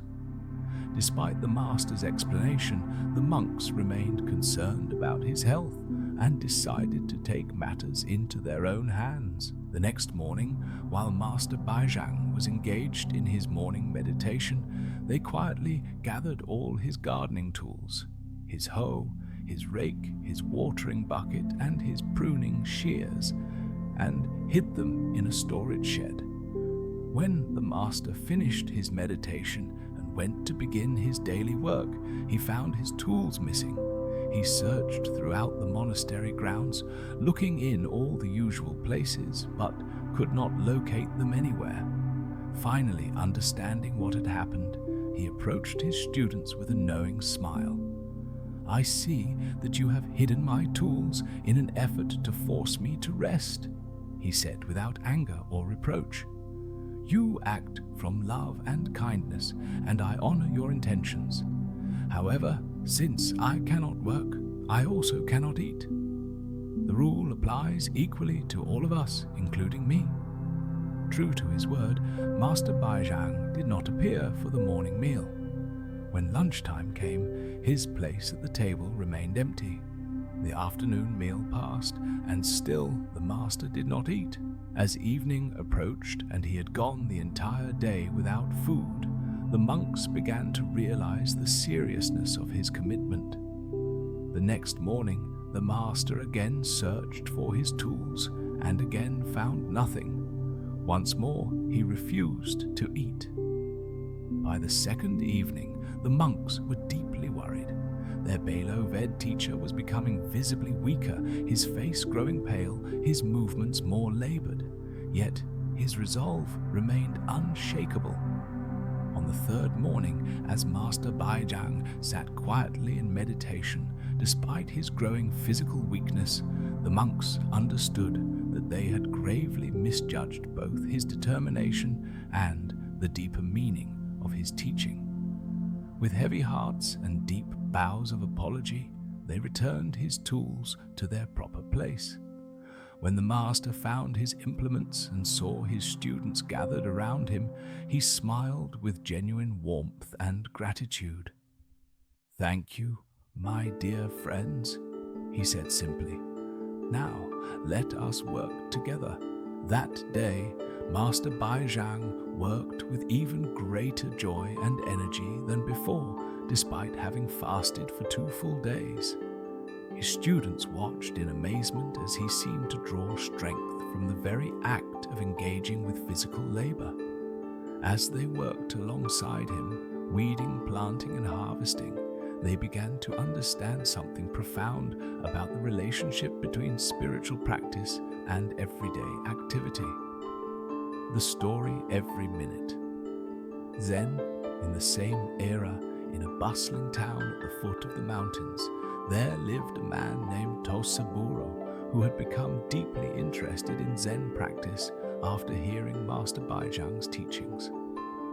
However, unlike the monks who could dedicate their entire lives to meditation and study, Tosaburo was responsible for running a successful tea house that supported his large family. Every day before dawn, Tosaburo would rise to prepare for the day's business. He would clean the tea house, arrange the seating areas, prepare the tea service, and welcome the stream of customers who depended on his establishment for their morning refreshment. Throughout the day, he served tea, engaged in conversation with patrons, managed his staff, handled financial transactions, and dealt with the countless small crises that arise in any business. By evening, after closing the tea house and completing the day's cleaning and preparation for the next day, Tosaburo was exhausted. Yet, he was also deeply frustrated. He longed to spend time in meditation, to study the teachings, to cultivate the inner peace he had glimpsed during his brief visits to the monastery. But his responsibilities seemed to leave no time for spiritual practice. One day, gathering his courage, Tosaburo climbed the mountain path to Master Baizhang's monastery. He arrived during the evening meditation period and waited respectfully until the master could receive him. "Master?" Tosaburo began, his voice heavy with frustration and longing. I have heard your teachings about the importance of spiritual practice, and they have awakened a deep desire in my heart for enlightenment. However, I am trapped by my circumstances. From morning until night, I am consumed with the demands of my business. I have no time for meditation, no opportunity for study, no space for the kind of practice that leads to awakening. How can someone in my situation hope to progress on the spiritual path should I abandon my business and family responsibilities to become a monk? Master Baizhang listened with complete attention, his eyes reflecting deep understanding of the man's dilemma.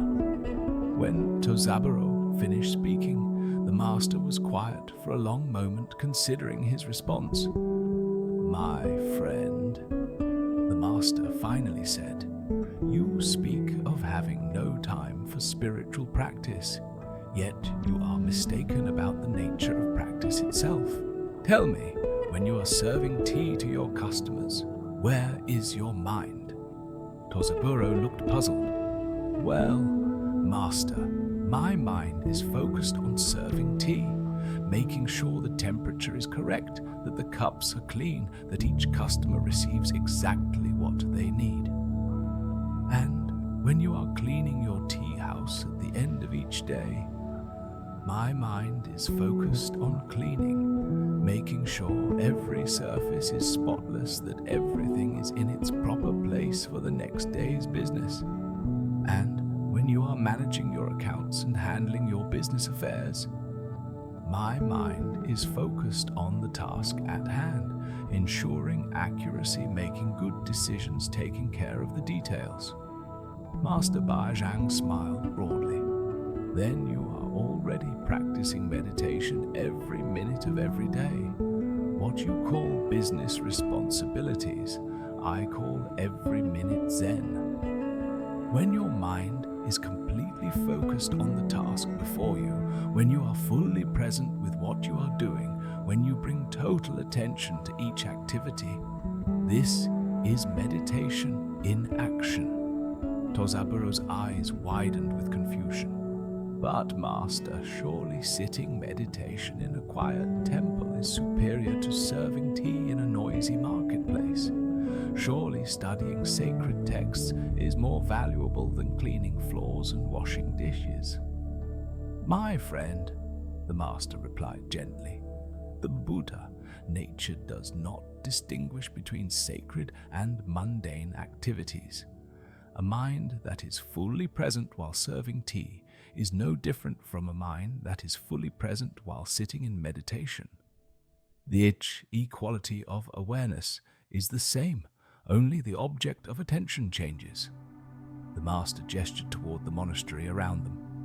"The monks here sweep floors, prepare meals, tend gardens, and wash dishes. The same activities you perform in your tea house. The difference is not in what we do, but in how we do it. When any activity is performed with complete presence, full attention, and wholehearted engagement, it becomes a gateway to enlightenment. But what about the noise, the distractions, the constant interruptions of business life?" Tozaburo asked. "Noise and silence are both experiences arising in awareness," Master Baizhang explained.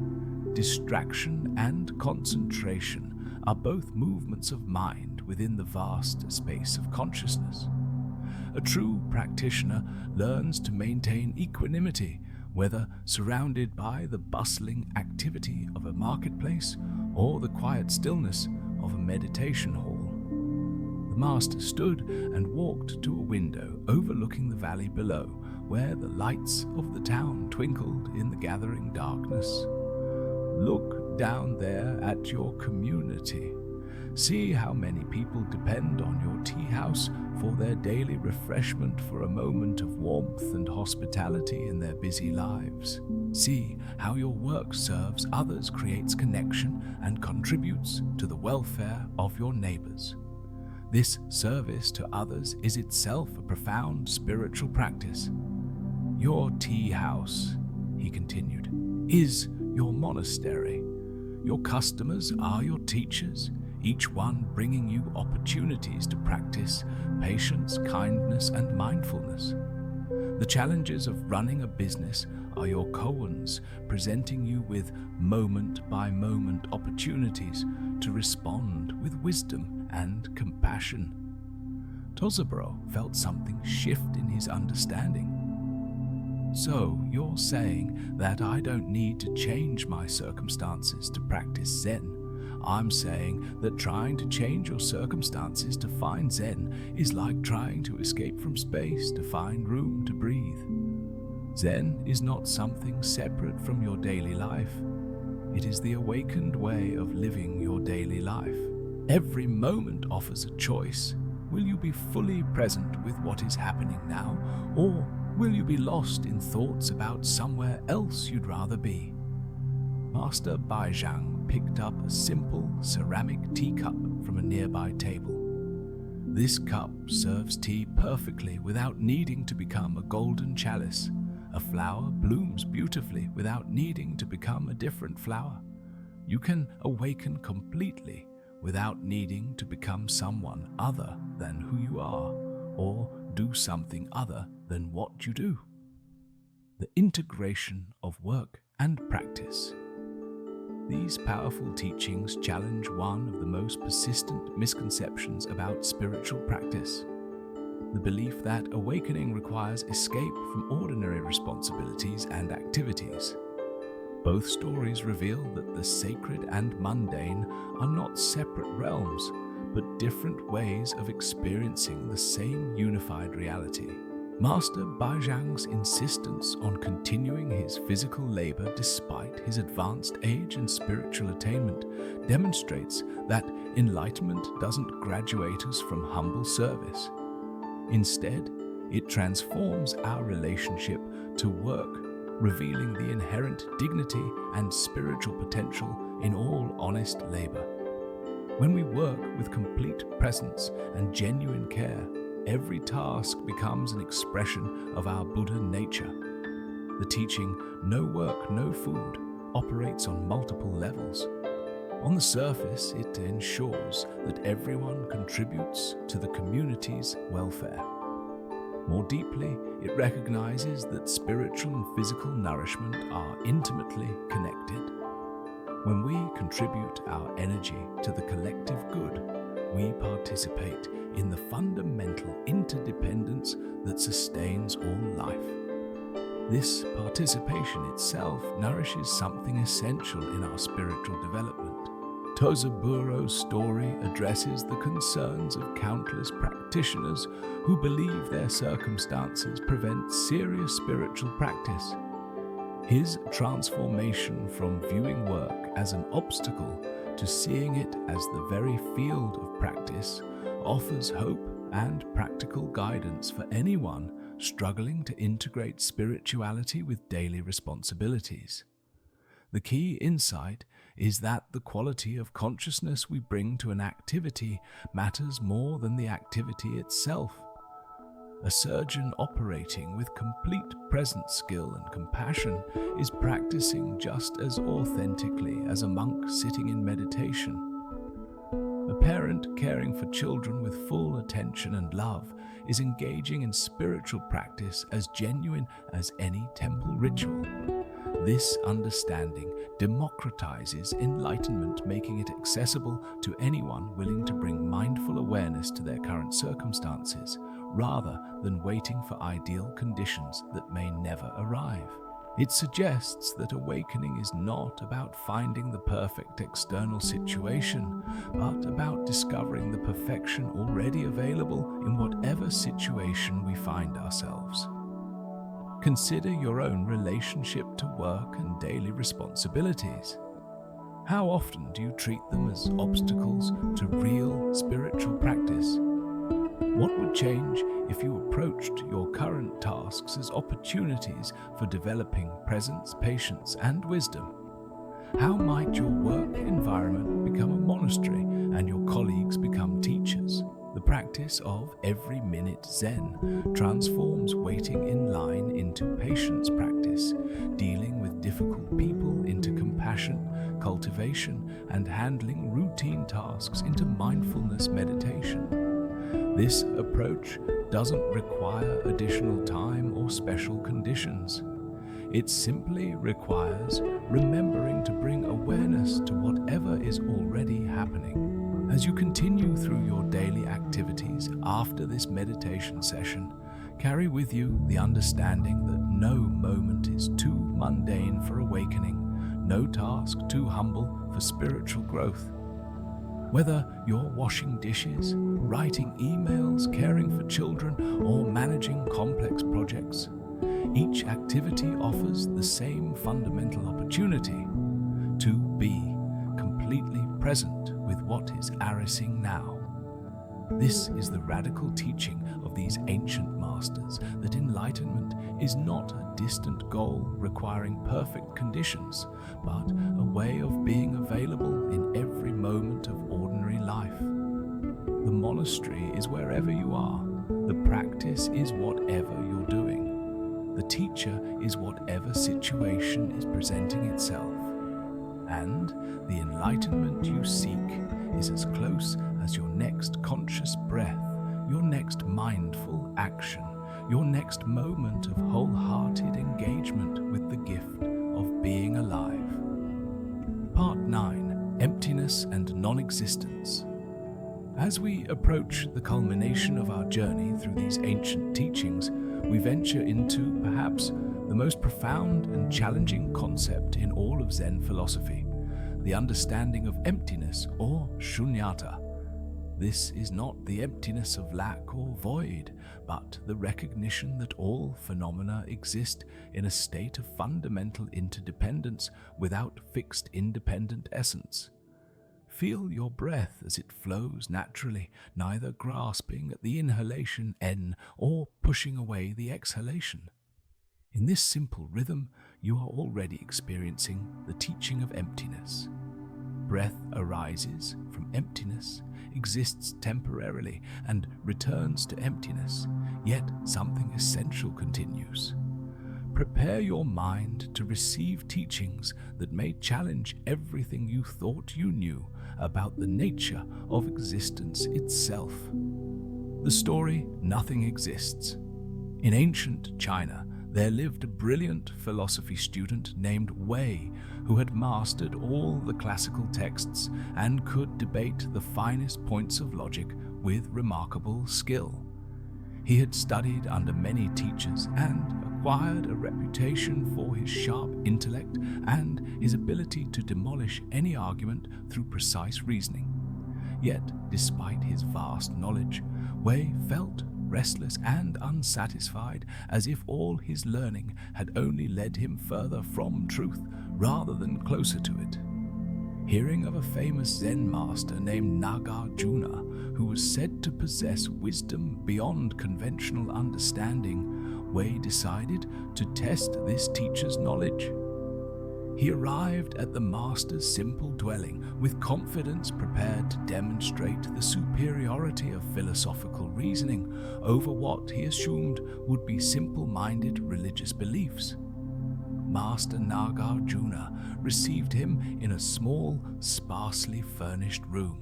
The master was a slight man with penetrating eyes that seemed to look through surfaces into the essence of things. When Wei introduced himself and his impressive credentials, the master simply nodded and invited him to sit. "Master," Wei began with barely concealed arrogance, "I have come to understand your teachings about emptiness. From my study of logic and metaphysics, I must tell you that your central doctrine is fundamentally flawed.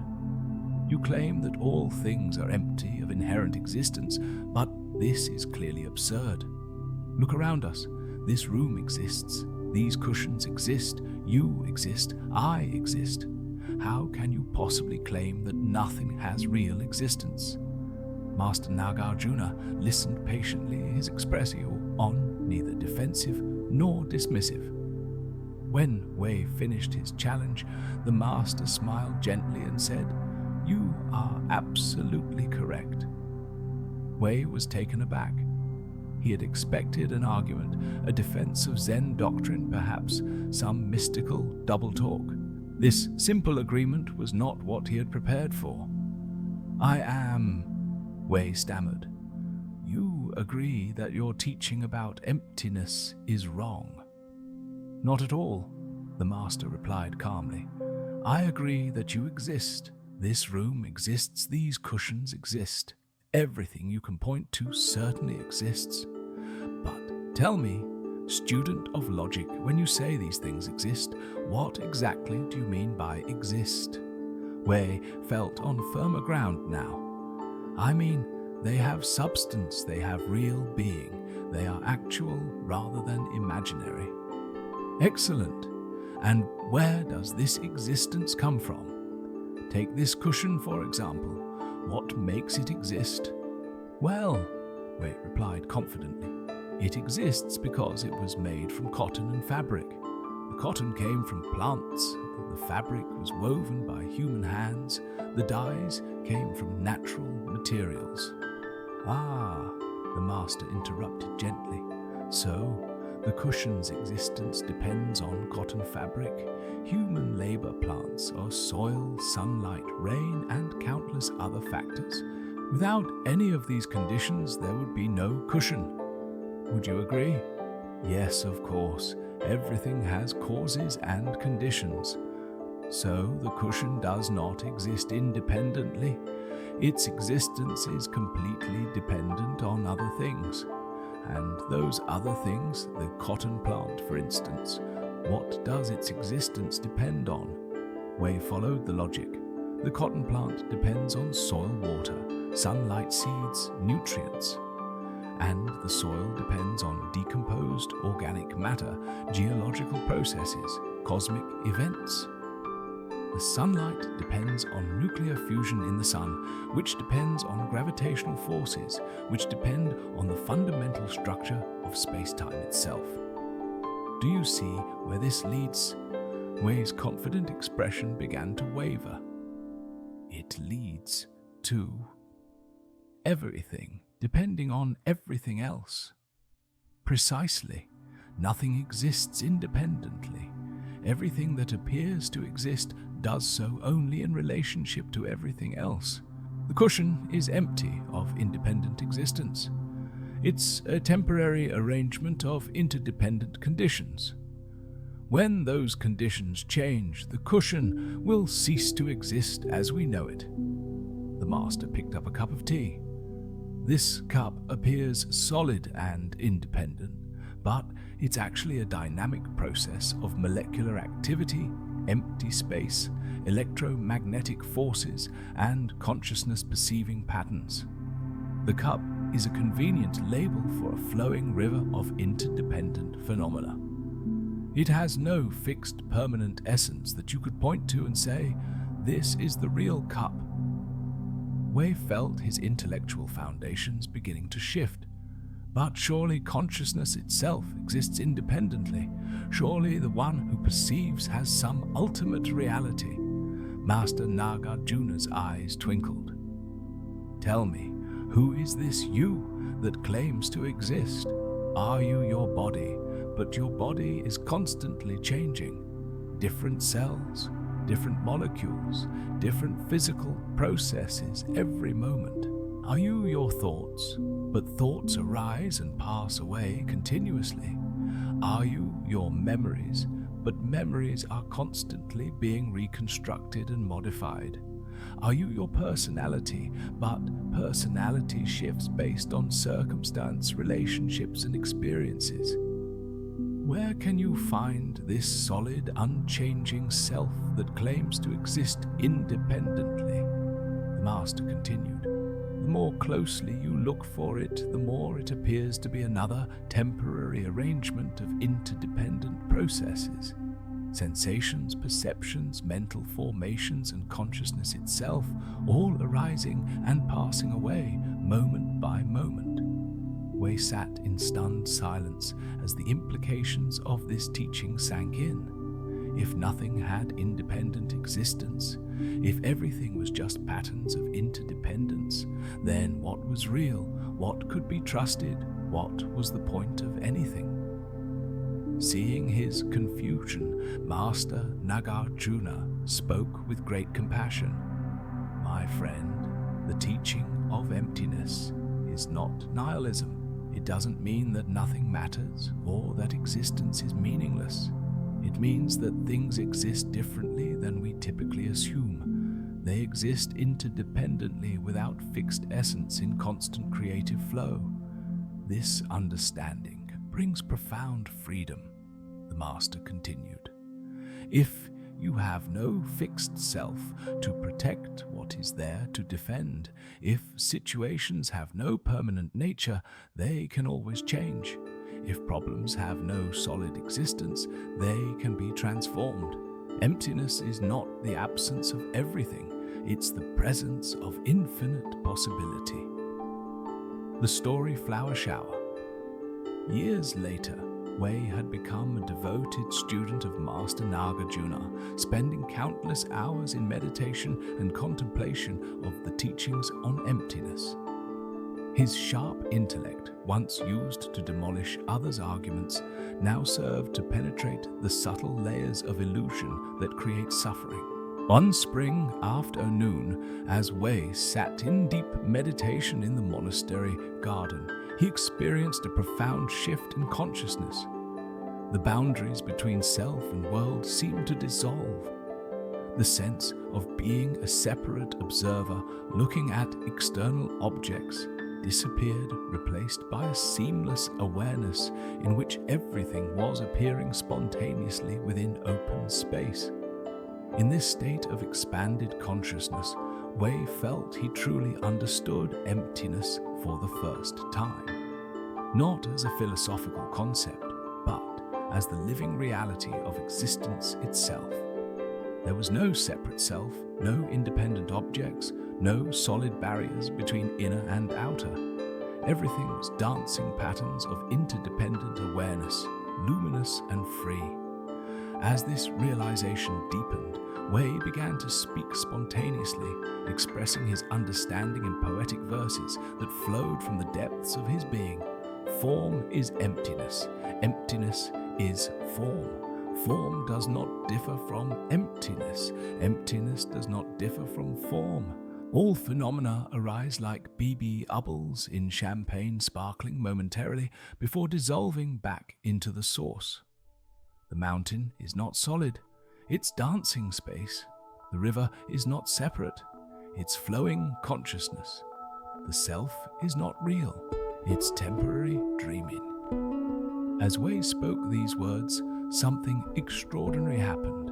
The very air around him seemed to shimmer and respond to his realization. Flower petals began falling from the sky, not from any visible tree or plant, but manifesting directly from the space around him. They fell gently like snow covering his robes, the ground and the surrounding garden in a carpet of delicate beauty. Other students and monks, drawn by the unusual sight, gathered around in amazement. The flower shower continued for several minutes, defying all ordinary explanation. When it finally stopped, Wei opened his eyes to find himself surrounded by hundreds of flower petals and the wondering faces of his fellow practitioners. Master Nagarjuna appeared at the edge of the gathering, having sensed the unusual energy from across the monastery grounds. He looked at the flower petals, at Wei's transformed expression, and at the awed faces of the other students. "What just happened here?" asked one of the senior monks. "Where did these flowers come from? How is this possible?" Master Nagarjuna smiled and began to speak, but before he could answer, a disembodied voice seemed to emanate from the air itself, clear, melodious, and filled with both humor and wisdom. "The young student speaks well of emptiness, but he still clings to emptiness as something real. The flowers fall to show that even emptiness is empty. Do not be attached to non-attachment. Do not make a philosophy out of no philosophy. Even the teaching of no self can become another form of self-importance.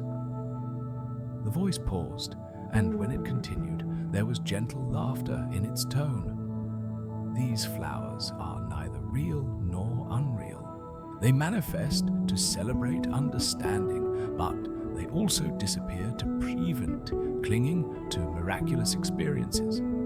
The true miracle is not supernatural phenomena, but the ordinary recognition that this very moment, with or without flower showers, is already perfect and complete. Wei looked around in wonder. Who is speaking? Where is this voice coming from? The voice responded with what sounded like cosmic amusement. Who is asking? Where are questions coming from? In emptiness there is no speaker and no listener, no teacher and no student, no miracle and no ordinary event. There is only this seamless dancing of awareness appearing as countless forms while remaining essentially formless. Master Nagarjuna nodded approvingly. The voice speaks truly.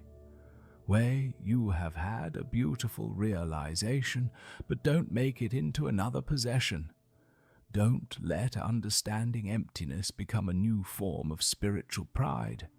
The deepest teaching is that even awakening is empty of inherent existence. As the weeks passed, Wei integrated this experience into his daily practice. He learned to appreciate insights without grasping them, to recognize the profound ordinariness of extraordinary states, and to find the miraculous in the simple act of sweeping floors or preparing meals. The flower petals eventually dried and crumbled, returning to the earth from which they had mysteriously appeared. But the teaching they represented, that even the most profound spiritual experiences are empty of ultimate substance, remained as a constant reminder that truth cannot be captured in any form, however beautiful or impressive. Conclusion: the true path and the voice of happiness. As we reach the end of our 2-hour journey through these timeless teachings, we find ourselves not at a destination, but at a new beginning. Each story we have shared has been like a finger pointing at the moon. The important thing is not the finger, but the luminous truth it indicates. Take a moment to feel the fullness of this experience settling into your being.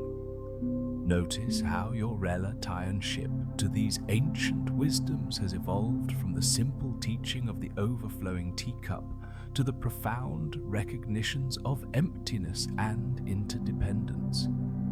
You have traveled through landscapes of letting go, living in the present, accepting impermanence, releasing control, shifting perspective, recognizing the heaven and hell within your own consciousness, making peace with mortality, transforming work into practice, and finally glimpsing the essential emptiness that underlies all appearances. Yet, the deepest teaching of our journey together may be this: that wisdom is not something you accumulate like precious objects in a treasure box, but rather something you become through the quality of your presence and the depth of your understanding. The stories we have shared are not ancient history. They are eternal present moments alive and available for recognition right now. The true path these masters teach us is not a road leading somewhere else, but the simple recognition that you are already where you need to be. Every moment offers a choice between presence and distraction, between wisdom and confusion, between the heaven of acceptance and the hell of resistance. The path is not found by searching for it in distant places or future times. It is discovered by bringing complete awareness to wherever your feet are standing right now. Listen carefully, and you may hear what the ancient Zen masters called the voice of happiness. not the happiness that depends on favorable circumstances, but the unconditional joy that arises from recognizing your fundamental nature. This voice speaks without words, teaches without concepts, and points directly to the source of contentment that no external situation can give or take away. This voice reminds us that enlightenment is not a special state available only to monastics or advanced practitioners, but the natural condition of consciousness when it stops seeking something other than what is already present. It whispers that freedom is not escape from our human condition, but the discovery of spaciousness within whatever condition we find ourselves. The voice of happiness tells us that we do not need to fix ourselves to be worthy of peace, accumulate experiences to be complete, or achieve some future goal to begin living authentically. We are already whole, already connected to the source of wisdom, already participating in the sacred dance of existence.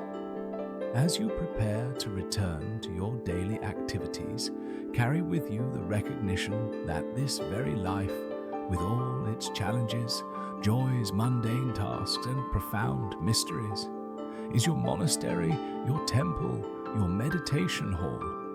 Every person you meet is a teacher. Every situation is a lesson. Every moment is an opportunity to practice the art of being fully alive. The teacup that must be emptied before it can receive new tea reminds you to approach each experience with beginner's mind. The strawberry that can be tasted even while hanging bet, wean the tiger and the abyss, teaches you to find sweetness in the present moment regardless of circumstances. The understanding that this too shall pass offers both humility in success and hope in difficulty. Remember the farmer who responded to every dramatic change with, maybe good luck, maybe bad luck, who knows? Let his wisdom help you hold your experiences more lightly, trusting in the intelligence of life rather than trying to control outcomes beyond your influence. The teaching about different perspectives across the river can transform your conflicts into opportunities for understanding. When you remember that what you see depends greatly on where you stand, you can approach disagreements with curiosity rather than defensiveness. The recognition that heaven and hell are states of consciousness rather than external destinations empowers you to take responsibility for your inner experience. You hold the keys to your own prison and your own paradise. The understanding that death is as natural as birth can free you from the anxiety that comes from denying impermanence, allowing you to live more fully because you accept the temporary nature of this precious human life. The realization that any work performed with presence becomes spiritual practice can transform your daily responsibilities from burdens into opportunities for awakening. And finally, the profound teaching of emptiness reveals that you are not separate from the world you experience, but intimately connected to everything through the web of interdependence that creates and sustains all phenomena.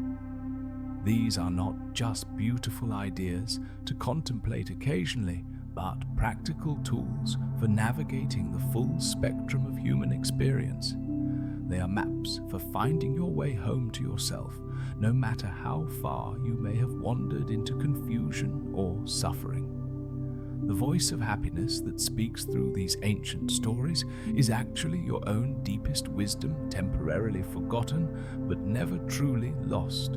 It has been waiting patiently for you to remember that you are not a separate self, struggling against a hostile world, but consciousness itself, playing at being human for a brief and precious time. As you go forward from this moment, know that you carry within yourself everything you need for genuine contentment and authentic spiritual fulfillment. The external teacher was only pointing you back to the internal wisdom that was your birthright all along. The true path is the path you are already walking. The voice of happiness is the voice that has been speaking through your heart your entire life, sometimes as a whisper, sometimes as a song, always as an invitation to come home to the peace that passes understanding. May these teachings serve you well. May you find the strawberry in every moment. May you remember the emptiness of the teacup and the fullness of simple presence. May you walk in wisdom, live in compassion, and discover again and again the inexhaustible joy of being exactly who you are, exactly where you are, exactly when you are. This is the end of our formal journey together, but it is also the beginning of your deeper practice with these eternal truths. The ancient masters bow to the Buddha nature within you, honoring the spark of awakening that these stories have helped kindle into flame. Go in peace, live in presence, trust in the wisdom that flows through all things, and remember that you are never separate from the source of all happiness, all wisdom, and all love.